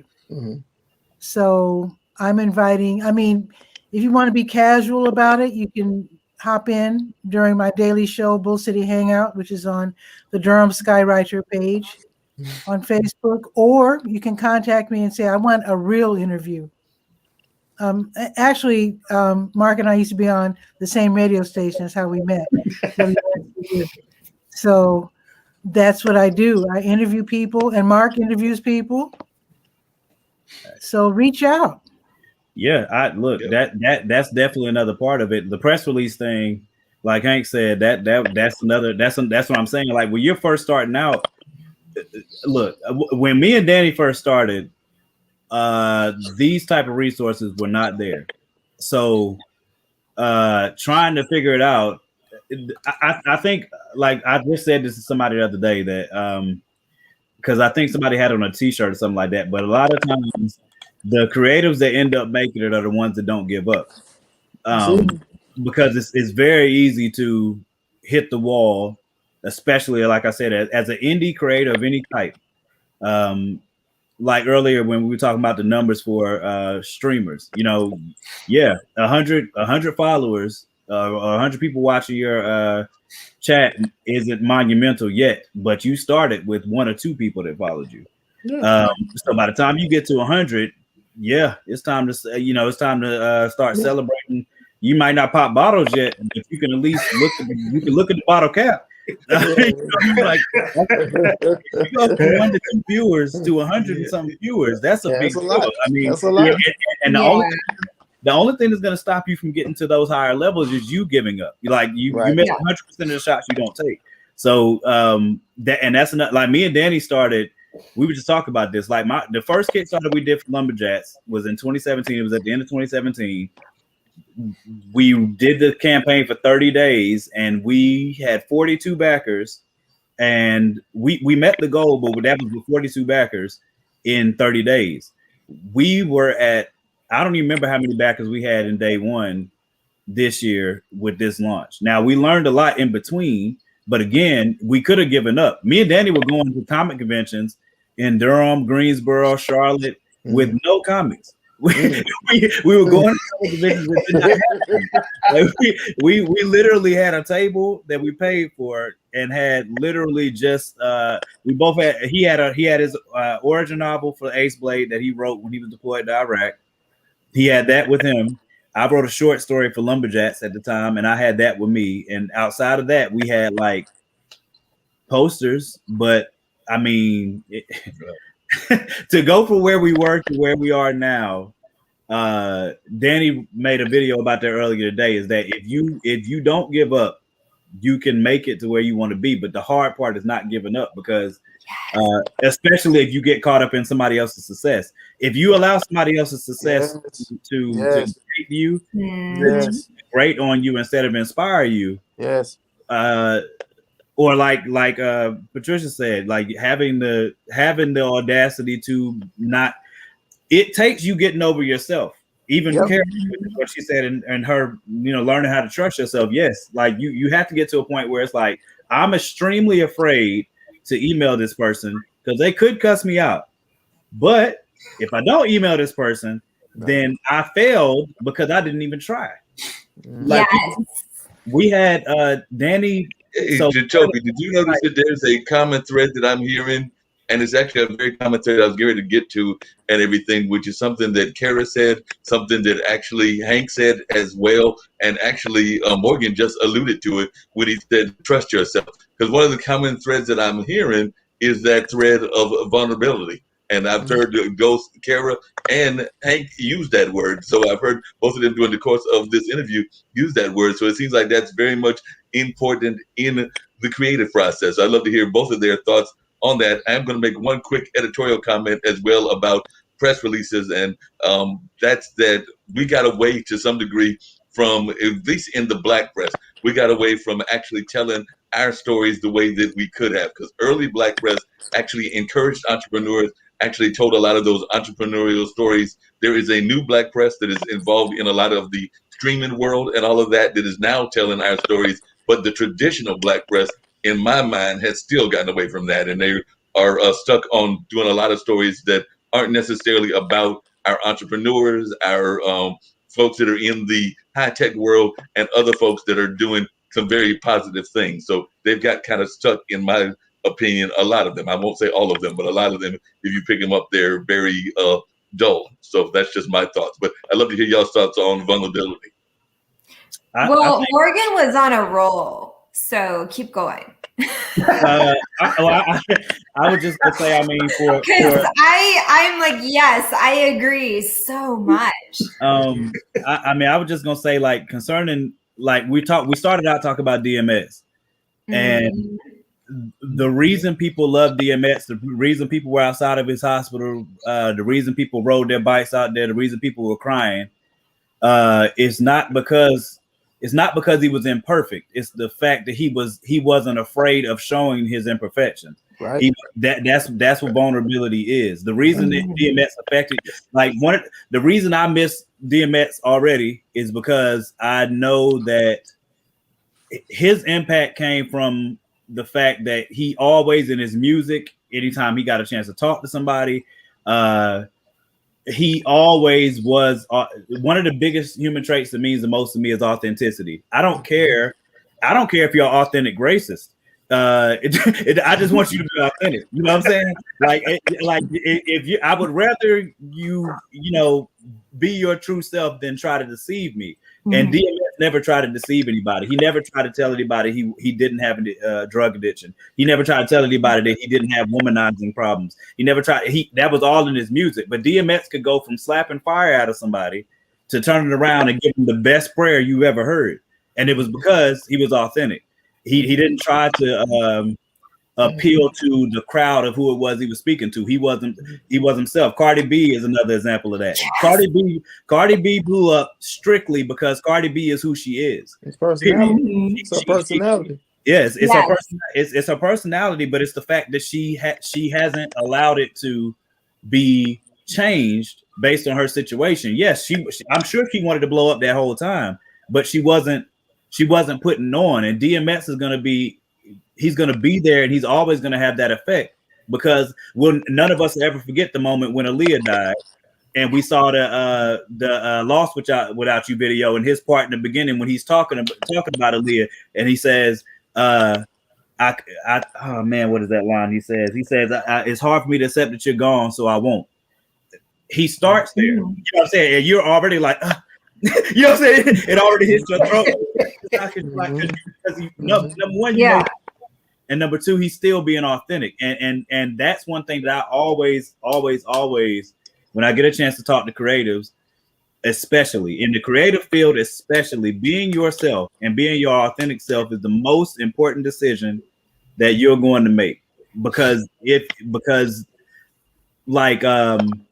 Jordan Peele had to make that decision. When they talked to him about, like, are you ever going to cast a white lead? And he was like, I think we've seen that enough. I think we've seen those stories. So he's telling you ahead of time, hey, I'm not saying I don't want to see white leads. I'm just telling you that those are not going to come from me and my stories, because I feel like these are the stories that need to be put forward from me, because that's what he felt and that's what he's putting forward. Or Issa Rae, when she was at the Oscars and they were like, well, who are you going for? And she said, well, I'm rooting for black. You know what I'm saying? Like the things that are cutting in politics. The reason Donald Trump was able to get into a space is because people on the Democratic and Republican side are tired of politicians. So the reason they're tired of politicians is because they feel they're inauthentic. So if people put themselves in a space where you're presenting your authentic self, you'll be more accepted, even if it's at your detriment at a point. You're still going to bounce back as long as you're being who you are. And as a creative, you have to be who you are in order to, like, really affect people. In my opinion, in my opinion, that's the most important decision you can make, even though it's hard. It's hard to do that sometimes, and it's definitely scary, but it has to be done. So I know when I write for Lumberjacks and my characters, I had to make a decision. I mean, at the time when I started writing Lumberjacks, I was a deacon in church, but I mean, Lumberjacks and some of my other characters, they curse. There are adult situations going on in my comics. So I don't want to write for my character, like my character Trespass that's in Lumberjacks #2. He is representative of the streets at its top level. So he's not gonna talk and say, please excuse me, give me your chain. He's he's gonna curse and speak like somebody in the street would say, give me your MF and chain. You know what I mean? Like that's who he is. But when I was writing stuff, I had to make a decision on, okay, if I write this, my church family might look at me differently. Other people in church might look at me differently if I put these curse words in here. But it was a hard thing for me in the beginning. Like, am I gonna risk alienating myself? And I was like, I got to be true to the art. And once I made that decision and went forward with it, everything else just rolls downhill. So yes. Okay, sorry. I just want to jump in and say yes, 100%, because I've kind of felt the same way with my whole health coaching journey, because as a health coach, I just want a health coach. But then there's just that whole aspect of, but I'm also an entrepreneur. So it's figuring out what that is too. And the marketing, which is not natural because it's not health coaching. So how do I do that? And how do I remain true to myself? And so in my podcast, like my own podcast, I curse and I say, because being authentic, that's just a part of my world. And, just feeling your feelings and just being yourself and not holding back of, oh, should I do this or should I not? And so I love that you have this strong stance of, I'm going to be what I need to be and who I actually am, because in the end, it actually truly does matter. Yeah. So I think that's so important in life in general, but entrepreneurialism as in general, because ultimately it is you. And it is that I'm not going to give up ever. Am I playing the long ball game? Yeah, cool, let's do this. But I'm not giving up. And if I'm not giving up, I cannot be this superficial person ever, let alone for a long time. So let's just be myself. Let's just get it out there and do what I need to do. And because this cause is greater than myself. And so I love that is being talked about here on GamerStem, because this is what you want. And from what staying on that same topic, though, real quick, Mark. Hey, Jacoby's talking But staying on that same topic, because I actually had a question for Morgan, but go ahead and everything, because my question was actually about pushback, because I know that there is a author that Jacoby knows as well here in this area who wrote a book about his experiences, and Pat knows who I'm talking about as well, about what he had to deal with in his own religious journey. And that's my good friend Carl Kenny that wrote a book called The Preacher Man, and I know that he got some putback and everything when he wrote that book and everything. So how do you deal with the kind of like putback that you might have got from your church community and just general society? I know when I've talked to Carl, some of the answers he's given me, but I'd love to hear your answers. Well, that's part of what made the decision hard, because as a believer, one of the most important things you have is your witness. Like, so I just had to rely on the fact, again, it still boils down to authenticity. I just had to rely on the fact that I made a statement on Facebook saying, look, if you question my walk or my belief based on, my art, and you feel like you can't follow me anymore, listen to me anymore, or all of a sudden I become inauthentic, then that's a decision that you have to make. But it's not going to affect me and mine. Like I think about it in a religious aspect. I think about, the belief of God and other religious things. So I don't want to say strangely, but I will say, like, from a reality standpoint, God either exists or he doesn't. If God does exist, then it would be like the sun and how it operates relative to us. Now, whether I believe the sun is up or not, whether I like the sun is up or not, whether all of that's completely irrelevant, because I don't have any control over the sun. The sun's there and there's nothing I can do about it. I can call it another name. I can call it whatever I want, but it's still going to be there. And I feel the same way about my relationship and my walk. If you choose to leave yourself out of my walk, I mean, more power to you. I mean, it's not affecting me. You know what I mean? The only thing that affects me is me and him. If you believe in a higher power, if you believe in any type of religion, allowing somebody else to affect that belief is counter to that belief in the first place. And that's a hurdle that a lot of people have to cross in a lot of different ways. Even if you're not religious, even if you're not a Christian, if you're not a Muslim, everybody has some higher something that they subscribe to, whether they want to believe in it or not. But it still boils down to authenticity, and that's a personal decision that people have to make for themselves, as far as what is the most authentic version of yourself, and you can't sacrifice that for other people's. If you're sacrificing parts of yourself for other people that don't appreciate you in the first place, I mean, again, you're doing yourself a disservice. You're doing yourself harm, because they're not concerned about you. Man, you're your audience anyways. You're a lot nicer than I am, sir. my whole thing is F them. So that's the way I feel about it. F them. You know what I'm saying? It's your art, bro, and that's the way I feel about it. Yeah, I believe I believe in God and everything else. Go to church, all that. You know what I'm saying? But I'm gonna stick to what I want to write. I'm gonna write what I want. So if you ask me about my show, Yeah, it's about three black nerds who want to create a comic book, but we hump and we cuss in my show. So we doing some humping and some cussing in my show. So if you don't want to watch it, don't. You know what I'm saying? Because black people have sex. Newsflash. We still have sex, and we cuss, and we still do things that you might not like. But don't act like those archetypes don't exist in our community. So it just stop. You know what I'm saying? So trust me, I've gotten it from people. They saw the first episode. Well, you all the sex and the everything, like you don't have sex, like what do you ma'am, you have 3 kids. They didn't just materialize out of thin air. You know what I'm saying? Dorks really don't exist, FYI. Yeah, whatever. Yeah.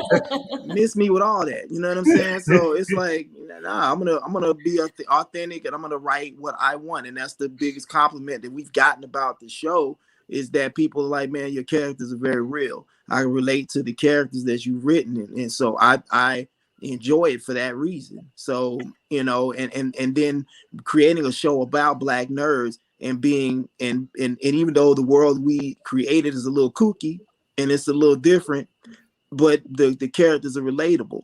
And what I was very careful about is trying not to write caricatures of what black nerds are, because that's what we are so used to seeing. And so, a lot of people were doing that. Well, I watched the show and they weren't playing video games or reading comic books and stuff. I said, that's what you think we do every day? Is that the kind of life that you think we live? That then you don't know who we are. We don't do that every day. We trust me, we date, we have girlfriends and wives, and we actually have a life, and we actually come from places that most of you be scared to go to. You know what I'm saying? A lot of us come from the hood, a lot of us come from different places. But so don't think the term nerd means that we come with silver spoons in our mouths and we come from just some upright, upstanding neighborhoods and all that stuff. So that's the thing that we try to dispel with the show. And so we're real people.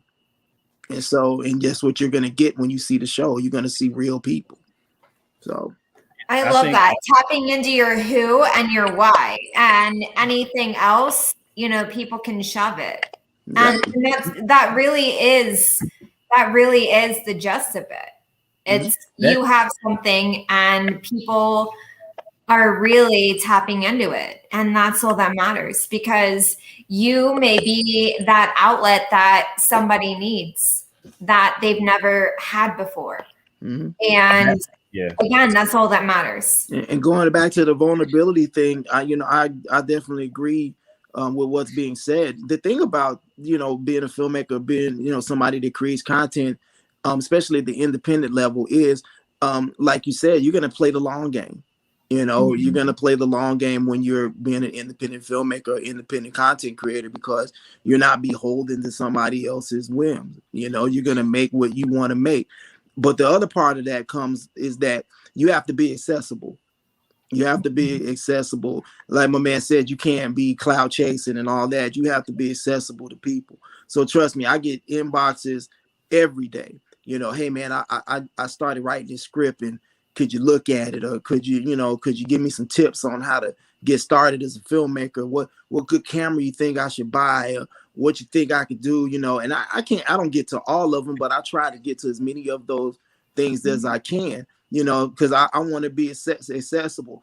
Somebody said something to me a long time ago, and I can't remember who it was, but it stuck with me. And he said, "Be the person that you didn't have on your way up." That's a good idea. Yeah, that's good right there. And so, he said, be that person that you didn't have. And I didn't have, a lot of mentors in film and stuff like that. I do now.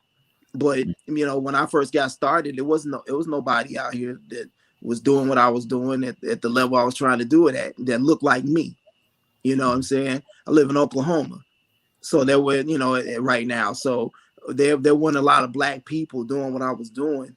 In the way I was trying to do it. So, I had to learn a lot on my own. I had to, figure a lot of things out on my own. And so anywhere near Bowley? Oh, I know what Bowley is. Ooh. Yeah, I know exactly what Bowley is. Yeah, I know about black. Yeah, a lot of the historical black towns in Oklahoma. Yeah, my It's mom my is. dream to go there one day. Bowley's a great town. Bowley's a wonderful town. My mom's from a little town called Haskell, which is probably about 40 minutes away from here.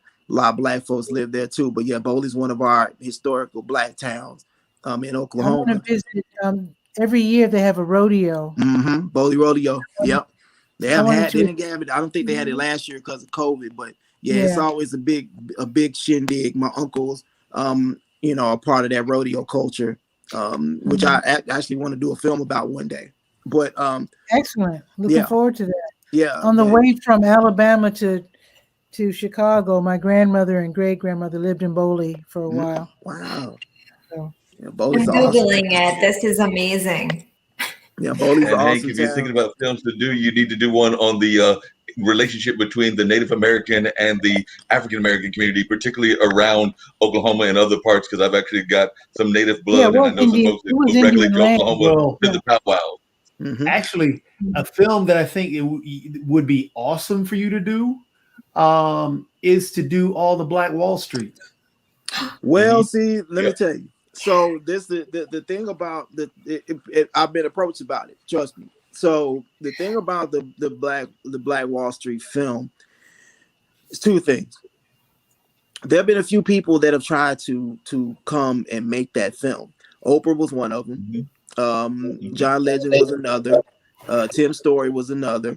The thing about making the Black Wall Street movie is money and truth.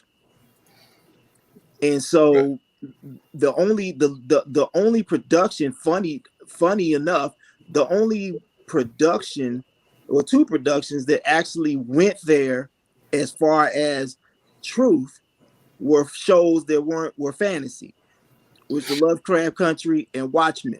And so those are two shows that actually went there to actually show, because the first episode of Watchmen, I was like, damn. I said they actually went there.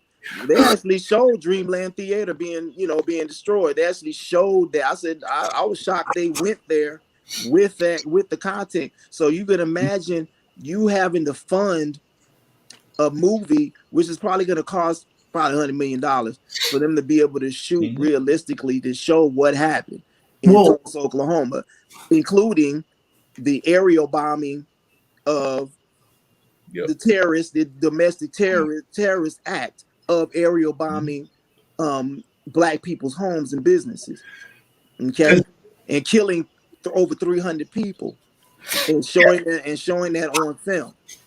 So who gonna pay for that? What I was thinking about, not just doing about Tulsa's Black Wall Street, but I mean traveling the country to figure out the other Black Wall Streets that are across the country, and trying to not only talk about the history and hitting hard like Lovecraft Country, because dear Lord, I mean I was in tears in Watchmen, and when I forget the actor's name, when he stood there and just watched it burn. Hey, Williams. War. I mean, I was hurting bad because I mean you could really feel it. But yes, talk about that part of Black Wall Street in Tulsa. Talk about Black Wall Street here in Durham. So traveling the country to show the other Black Wall Streets that are there. I mean, I think that would be a neat thing to tell, a really cool story to tell. I agree with Hank that it would definitely take. Yeah, it would take the right people picking it up, because you don't want it to be with a story that important, especially what happened here in Durham. You don't want that to be whitewashed. You don't want it to be sanitized. You definitely want the story to be told at like. Again, the authenticity comes back to play. So I mean, you want to be able to make sure that and every production is not going to be willing to go that far.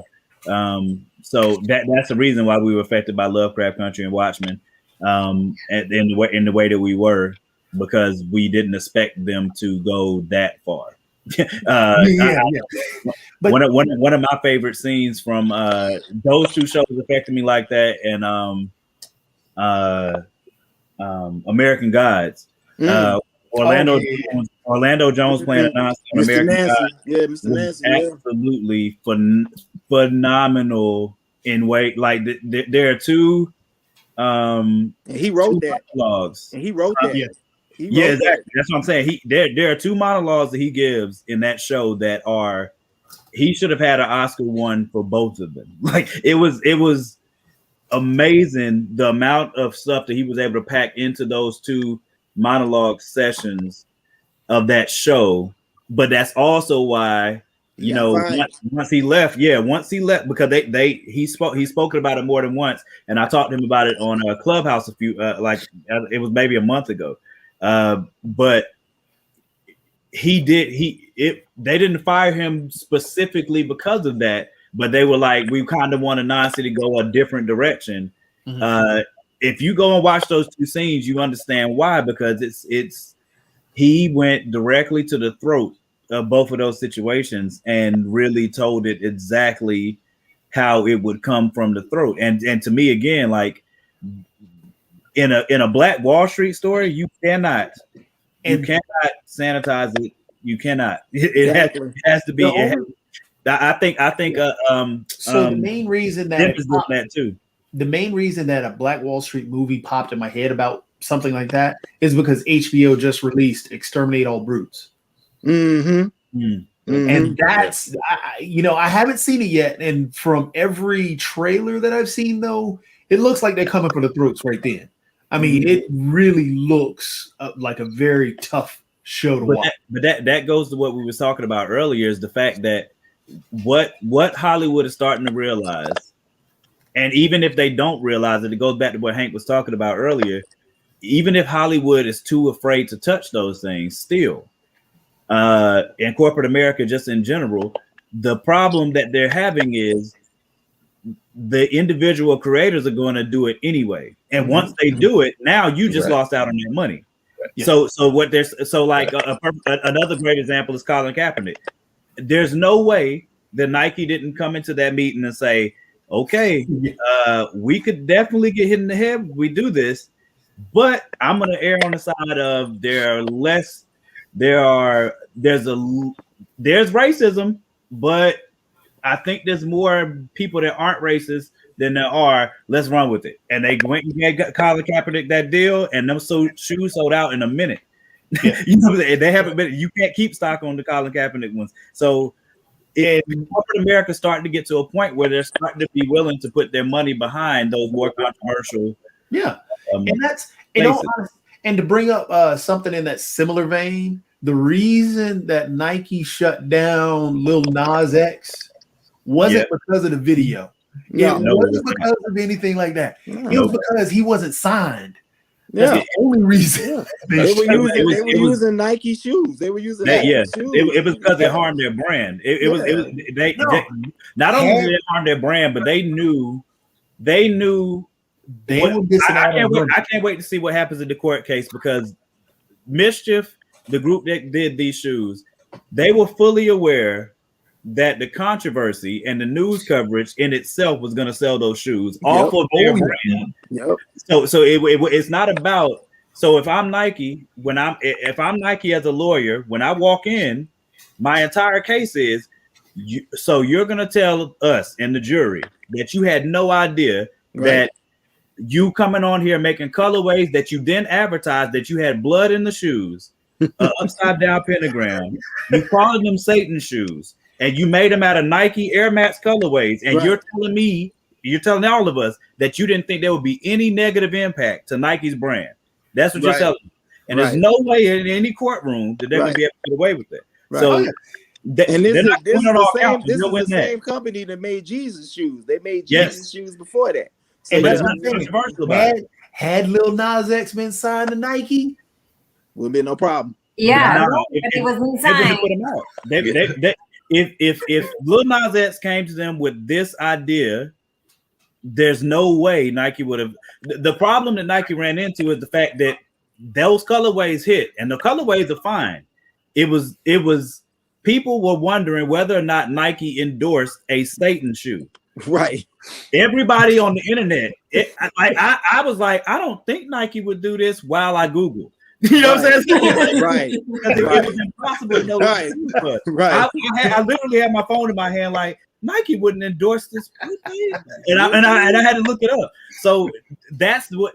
But the key is Mischief was fully aware of that when they did this. If they weren't aware of it, then they couldn't have guaranteed they were going to sell those shoes. That's how you had 666 of those shoes. You sold them for $1,000 and something each, and they sold out in a minute. Right. You know what I'm saying? That was going to happen, and the only way it was going to happen is the fact that they were relying on all of the press that was going to hit when they said they were making Satan shoes, which is why they put blood in them.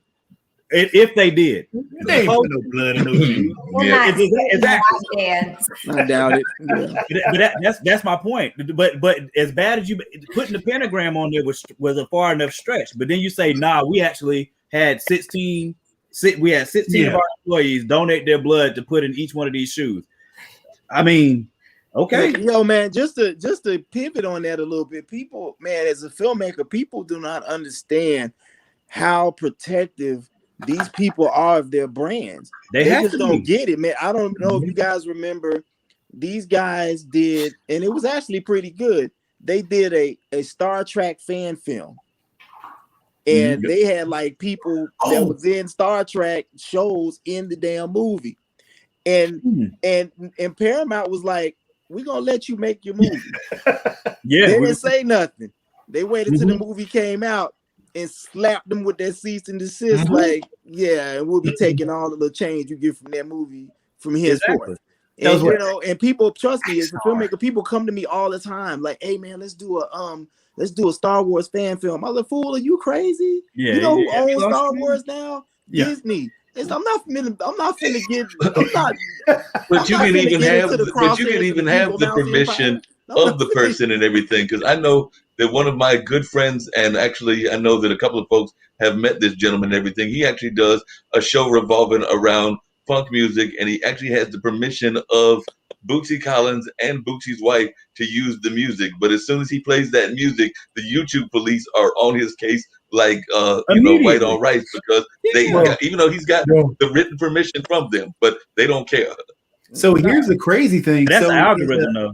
In the gaming world, for example, I had a tournament that I was putting on last year. And well, actually it's 2 years ago. It's actually from that video, the intro video. So it was the tournament that I was putting on about 2 years ago. And it was going to be a Fortnite tournament. It was going to give away a particular amount of money. It was going to give away, I think, like $2,000 for the prize pool. I had literally emailed Epic Games for like a year, once a month, leading up to this tournament. They sent me a legal cease and desist order. Right, they did. A month before the tournament. And so in the cease and desist order, they told me that I could not call it a Fortnite tournament. I had to call it a tournament featuring Fortnite. Okay. Ask Soulja Boy how people are protective of their brands. Oh yeah. But see, that's the thing with the Nike situation. The Nike situation, you have to be in this. There were people legitimately thinking that Nike endorsed Satan shoes, legitimately. Right. So if you don't delineate that quickly, right, you see what I'm saying? Like you have to protect your look. I'll be honest with you. Like me and Danny get to the point where we get picked up by somebody. Number one, we're not giving up creative control. Right. It depends. Now it depends on what stories it is. Like Lumberjacks and Ace Blade, no chance. There are a bunch of stories that we tell and that we're writing now that some of them, we can let y'all have some creative space with this. But these are our babies. Nah. You know, be like you can take it as it is. You can take it as it is, or not. But like I'm not gonna let you change Lumberjacks into something like it. Lumberjacks is from Ethiopia. I'm not gonna let you have him like be from England or you like Right. nah, you know what I'm saying? Like we're not doing that. Because that's what happens. That's what happens. Yeah, That's you can't. And even on a social media level, I've had people who are like, "Can I just use your posts?" I'm like, nah.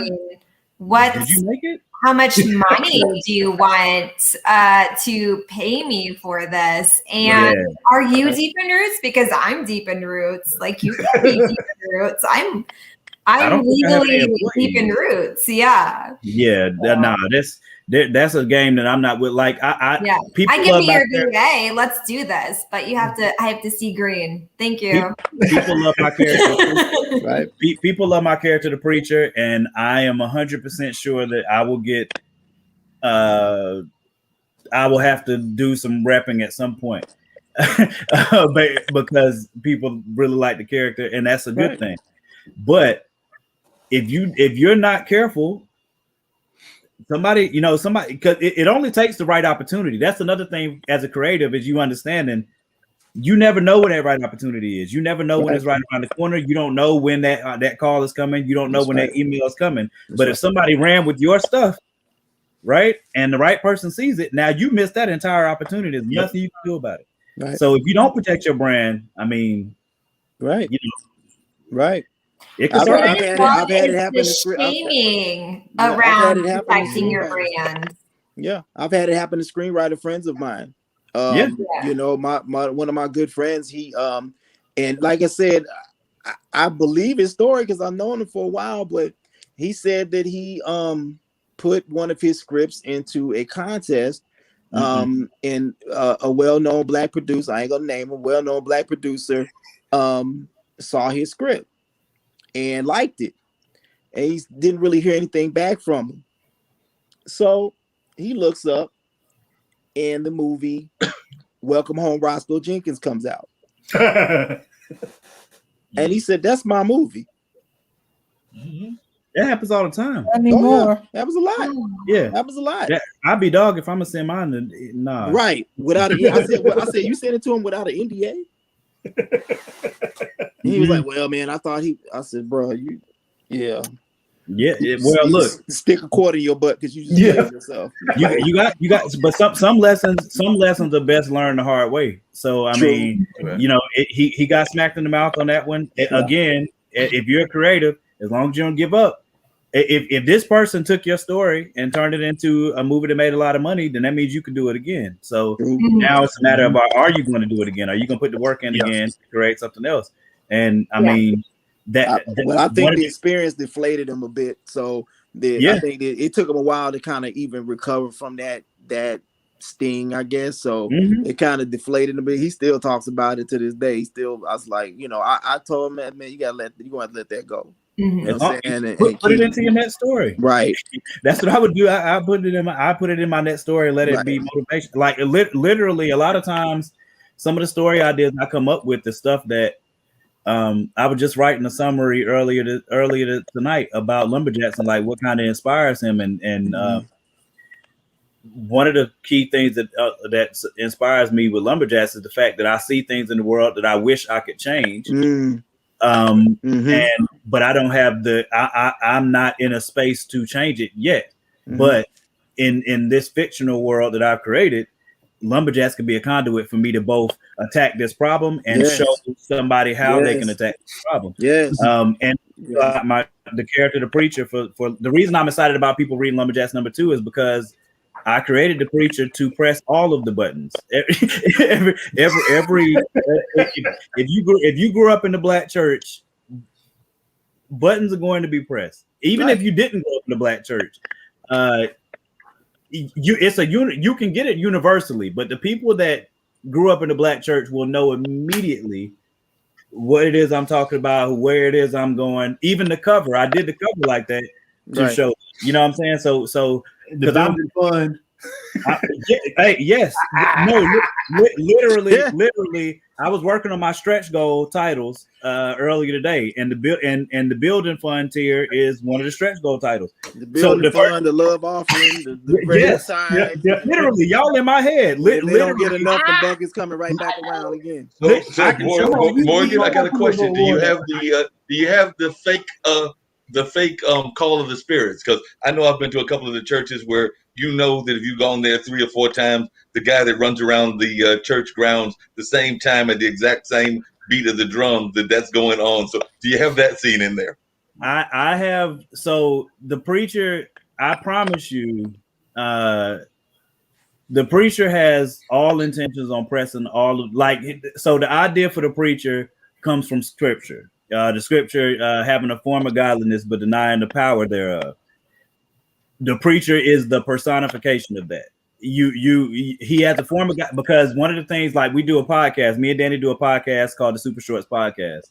And the preacher has 2 episodes on there. And one of my goals with the preacher is when he gives a message, his message is scripturally sound. But it would be like if you made a really banging batch of Kool-Aid, but you put it in a really dusty, dirty, torn down, cracked pitcher to pour the Kool-Aid out of.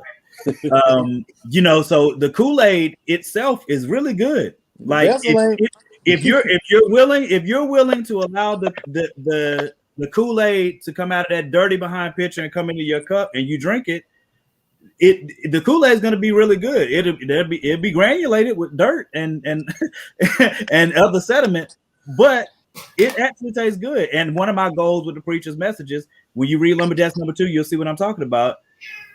His messages scripturally are on point, but when you see who he is and the plot behind what he's doing in Lumberjacks number 2, everybody that knows what's happening in Lumberjacks number 2 says he needs to die.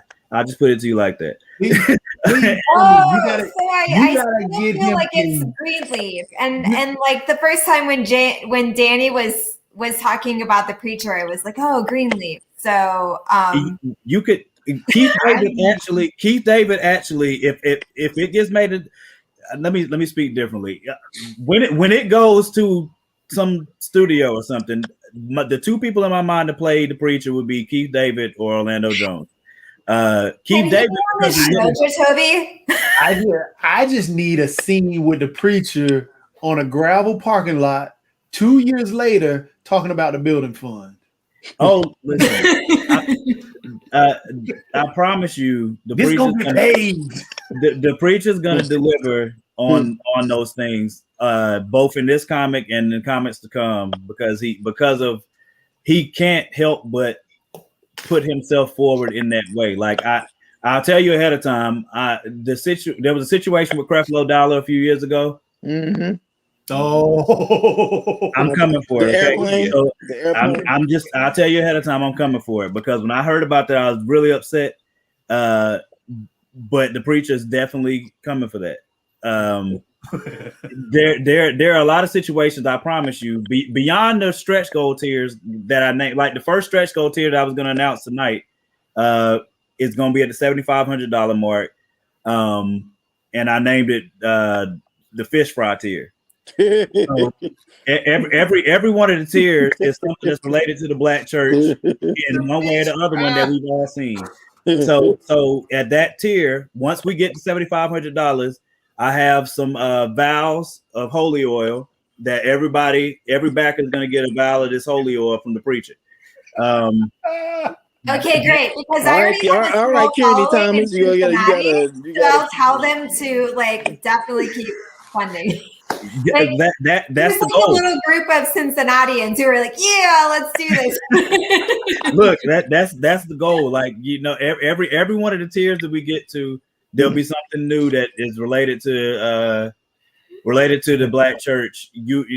Those terms are related to the Black church. So I mean, the fish fry tier, the next tier up from that is, let me look at it actually, because you gotta have a gum tier. There's got to be a homecoming and a homegoings tier, because there's 2 different separate things. There's homecoming, which is everybody coming to the church, and there's homegoing, which is the funeral tier. So, like I said, I think you got to have one of those 2 as well.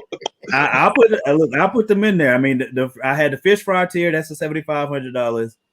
The building fund tier, because every Black church everywhere at all times has a building fund. builds anything. Yeah, exactly. The 12,500 dollar level is the love offering tier. The $15,000 is the honorarium tier. I don't know if y'all heard about honorariums, but that's a thing. You know, when a guest passer comes and makes the wall sweat and yells at people for a while. The revival tier is at $20,000, and the pastor's appreciation tier is at $25,000. That's appreciation. Yeah. So I mean, if we go above that, I'll come up with some other ones. Like Hank was in his bag. So I mean, I might have to had a choir. Huh? You had a choir tier. Oh, it's coming. That's what I'm saying. We got to get the, we got to get, you know what I'm saying? We got to get things to that level. So we can, you know what I'm saying? The choir anniversary tier, the Sister Johnson tier. I mean, there's all kinds of, stuff. The church basement potluck supper. Yes. Look, I had a rainbow tea tier in my head. I just hadn't written it down yet. Sick and shut in tier. That's what I'm saying. This can go on for years. Okay, so I mean, every just like the church, we can have them going up to the $1 billion level. Yeah. Hey, look, if the upper room tier. The holy room. See, that's something. You'll see the holy room in the comic. You'll get a glimpse of the holy room in the comic. He definitely has one. Right. He definitely has one. Get on the keyboard. Hey, Jacoby, we've been going for about 2 hours. I don't know how long you want to go for and everything, but one thing I was going to say, and you'll get a. We all having fun, so I just noticed. We're coming up on the 2-hour mark. So like I said, we can still keep going. But one of the things I was going to tell you that you'll get a kick out of was I remember growing up not growing up, but my grandparents lived in Hollister, North Carolina, and you talk about a revival. There was a church that had a revival literally next to the disco. You can imagine as a young teenager, or maybe I was in my early 20s, going to the disco while the revival people were trying to preach to the people that were going to the disco, because it was Dave's Disco, and the revival was literally across the parking lot. So like I said, it was across the parking lot near a field, and they were having a lot of fun with those of us that were going to the disco. I'd have been partying at both. I'm doing both. Next to a disco. It's like if you ever come to Tulsa on Memorial Drive, close to like 51st Memorial, is one of the most ironic setups of situations I think anybody would ever see. So you have a retirement home, which is right next to a funeral home, which is right next to a cemetery, and they're all on the same right. They're all on the same side of the street, within like probably 50 to 100 feet from each other. Like a fast track. Right now, like a church to grave pipeline. My God. Hey, Morgan, I think I might have you chopped though, and Jacoby knows about this. Unfortunately, the person has passed on, even though I think that his family is still around and everything. But there was a funeral home director here in Durham, North Carolina, that at one time was thinking about having an event space into the same space that he was going to have his funeral home and everything, and he actually had plans to put that together. So it would have been like you would have been possibly having a whole dance and also the funeral home in the same building space. Just trying to keep people stiff. I need to see whether his name is Reginald Crawford. The preacher's name is Reginald Crawford, but I might need to change his name to whoever this person is. My God. Wow. You're about Skippy. That's kind of slick. Yes, that's who I was always talking about. Yes. Hey, Jacoby, can we call that Liddy Titty? Yeah. Morgan, Hank, Pat, Kara always has the craziest things that comes out. There's Liddy Titty. What was the other one? Okay. Ass wagon. Hey, listen, I'm here for all that. Yeah. Authenticity. Jacoby, I know it's late at night, but I was going to come back to my question I had for Hank hours ago and everything. And it comes back to roadblock, because I did not forget the one question I wanted to ask him. Because I know that sometimes there's that money aspect of roadblock, because you mentioned that as well. And I know that my nephews, who are now 12 and 13, are also into that whole roadblock game and everything. So what advice do you give to folks when they are trying to be talked into giving some of that money to their kids? Because I know a lot of times the kids are trying to push their parents, their uncle, and other people into giving them money. So all of that, because I know that there's a money aspect to Roadblock. So Yes. as a parent, what advice do you give, or even those that are in that whole care aspect? Because like I said, I'm an uncle. I'm not a father. Like Pat said, put their butts to work. Put them to work. Make them earn it. Make them earn it. What you can do, what a lot of parents give children money. Yeah, you don't just give them no money. You, especially your credit card. What you do is you can get your kids a prepaid card. And you can like an allowance. You can put money on there like an allowance. You do work or whatever, and you can put some money on there for them to use on their Roblox or whatever they use and everything. And yeah, if you run out of money, you out of money, bro. Give so them you a work ethic. That's what you're giving. Exactly. Yeah. And you ain't getting my credit card because heck no. No, a lot of parents have been played. Trust me, a lot of parents have had thousands of dollars charged on their credit cards. And yeah, and my son, he know better because I said, bro, if you charge up $1,000 on my credit card, if there even is $1,000 on my credit card, let's start there. You will be at the fast track, funeral home and cemetery on Memorial as well. Nobody's ready. Yeah. The preacher be speaking at your funeral. Going to the upper room. Yeah. Facts. The preacher be there. Right. With the communion trays and all that. Exactly. Ain't gonna happen. So and they'll take good care of it if they worked for it and bought it themselves. Right. Agreed. Right. Yeah. So they're, because that's the thing. Like I was saying earlier before you got here, Pat, we just, we giving out too much to kids. I'm an educator. So, I'm in the classroom with third graders. And so I see them get so much and do so little, in life, and I'm one of those guys. I'm one of the few black male teachers in the classroom, in the school that I'm in. They're very used to not having black males in the school. So when I got there, they kind of bucked up against, male energy when I got there. And so, and I'm ex-military as well. So I don't play. So, and I'm older. And so, a lot of them didn't know how to take me at first. And what I try to instill in these kids is that, you have to work for what you want. You have to work for the things that that you have in life. Everything is a privilege when you're in school. You don't have no rights to anything but education. Recess, all that other stuff y'all feel like you are entitled to. Nah, if you're not doing your work, you won't see outside. And I've had them in my class not doing what they're supposed to do. And, I'm like Bobby Brown. Every little step you take gonna be in this classroom. I feel you. So I love it. I'm a former educator, and my favorite grade to teach was third grade. So that's awesome. Their trip. I love them. Yeah. Because any grade higher, and I kind of blended in, especially in my 20s. Like the principal would come in and I would be dressed as a teacher and they'd be like, okay, where's the teacher? Like, hey, it's me. But no, I love third graders. They were awesome.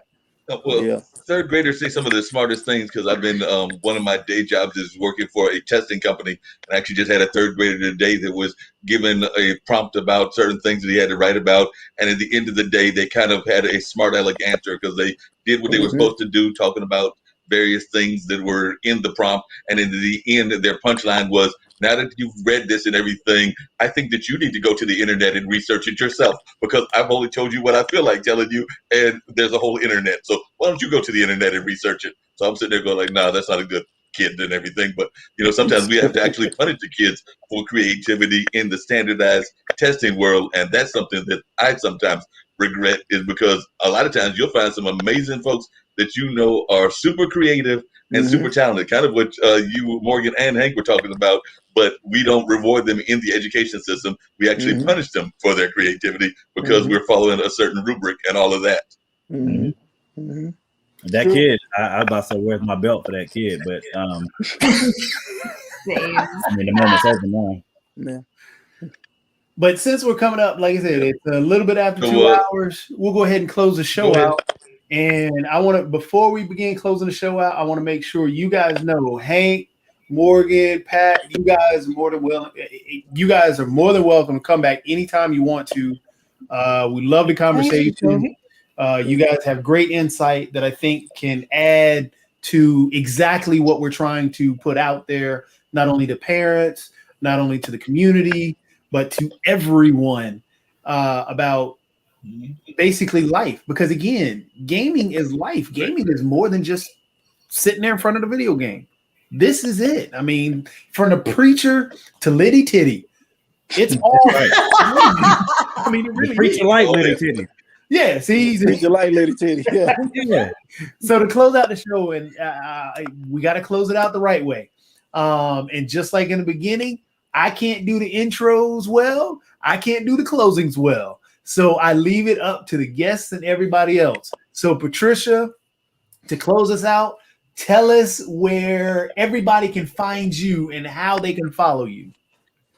Okay, well, I publish the Durham Skywriter. If you're in Durham, and even if you're not in Durham and you want to see what an all positive community paper looks like, you can go to durhamskywriter.com.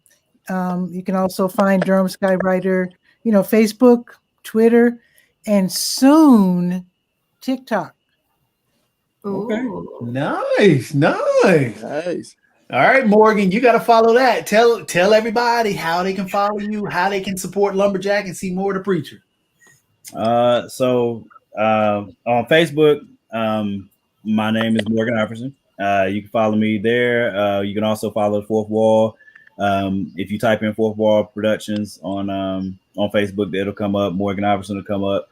I actually have 2 accounts right now because Facebook keeps banning me for random reasons. So on Instagram, my name is Lumberjacks. You just changed the E in lumber to a 3. That's on Twitter and Instagram, and also TikTok. I think TikTok is just as a space there, but you can find all of my stuff on Facebook. The link for the Kickstarter campaign is on my page. It's right at the top, right up under my profile picture. I think I put it in here in the chat too. And you can go to IG. If you go to IG, it has the hyperlink that'll take you directly there. Or you can just go on Kickstarter.com and type in Lumberjacks, and it'll come right up. So yeah, I mean, I'm trying to press as many people as possible so I can start sending out this holy oil. Bless your life. If y'all want, it's for the fish fry, stretch goals. So if you want to just take some of that holy oil and sprinkle it in your fish grease, what I'm saying, it may bless your life. You never know. Are we gonna get the little crab crackers with the communion too? Hey, I can do a communion tier. I can do a communion tier. I'm about to put that in here right now. I appreciate y'all. Right now. Yeah, I'm about to do a communion tier right now. I'm gonna put that at the. I'm gonna put that after the building fund. All right, while Morgan's doing that, the man, the myth, the legend, Hank. Yeah. Tell everybody where they can find you, where they can follow you, how they can watch Blurs, and so on. Okay. So first, if you want to get in contact with me, my email is screenwriterhank@gmail.com. You can also reach me on Facebook. I'm under Hank Byrd on Facebook. Also on Facebook, I have a group called the New Nerd Order, which is a group well over probably about 4,000 or 5,000 members by now. We are a nerd group where we bring nerds together of all cultures, races, ages, sexual orientation, everything. The whole premise is if we can sit together in a movie theater for 2.5 hours or 3 hours and watch, stuff, we can all get together and talk to each other as well. My show Blurs is also on Tubi. You can stream it on Tubi for free. TUBI is the name of Tubi. It's a free app that you can get. In our first 2 pilot episode and second episode are on there right now. We're currently in production on the first season. You can also read about the show on blurswebseries.com, where you can also, you can read about the show, see the trailer, get merch. And we also have a soundtrack that you can stream for free there, which features all Tulsa artists. If you want to support the show, hey, we sticking with the church theme. If you feel led to give to the production, you can hit us a Cash App, $SCRNHANK, and just reach out to me if you have any questions about the show or anything that we're working on. Perfect. All right, Kara, coming to you. Your turn. Yes. So, hi, I'm Kara Olker, Deep in Roots Health Coaching, and you can find me for all your health coaching needs at Instagram, Deep in Roots Health Coaching, also Facebook, facebook.com/Deep in Roots. You can also find me at www.deepeningyourroots.com. And I hope to talk to some of you guys. So there you go. All right, Mark, your turn.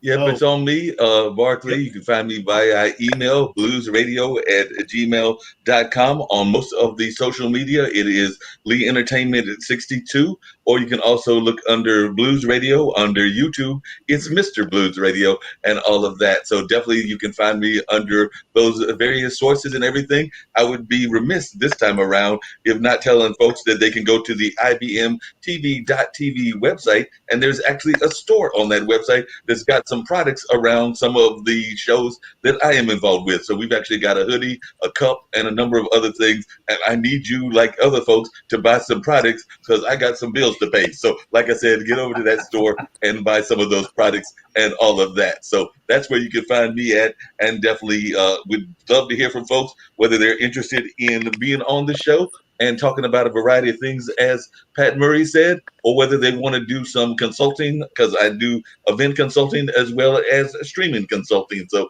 if you need some consulting done in either of those fields, holla at me. And I'm going to turn it over to Jacoby now. Well, that's going to close out the show right there. I cheat. I've got my little scroll that goes right there. So it's much easier to do my little scroll. If y'all want to know how to use OBS and do a little scroll, I can tell you that too. But either way, we're going to close out the show. Thank you guys for. Hey, Jacoby, for those who are visually impaired or just listening, always speak where people can find you. Yeah, you'll be putting this on your podcast. So what does your school name say, Jacoby? Name, I always cheat. They told you. Okay, so Bull City Gaming or Bull City GG on Twitch is the easiest thing because that's where you can find all my links. Just Bull City GG on Twitch. See? Simple. What about on Instagram? Use your words. I tell that to people all the time. But see, that's where you get all my links on the Twitch, because Instagram is still Bull City Gaming, YouTube still BCG Esports, and all of them. Twitter's Tech Expo, because running Triangle Esports is also part of Bull City Gaming. But yeah, I got all that stuff.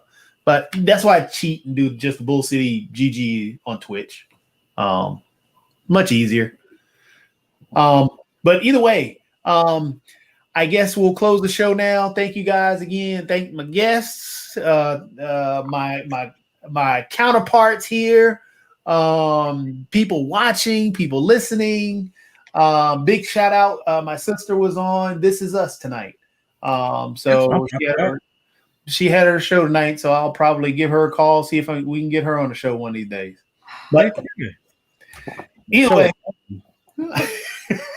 And speaking of which, we never gave a shout out to a great artist that also commented earlier and everything, but I definitely think we should give a shout out now. Candace Carver was watching, and she is a very talented artist here in this area. So Candace Carver was watching and actually gave a comment across the screen. Yep. Stupendous artist. Everybody got quiet after that. We all had to take a moment to be in awe of her stupendousness. Yeah, I think so. All right. Well, either way, thank you guys. We'll see everybody. And once again, hope you guys enjoyed Gamers Den. All right. Take care.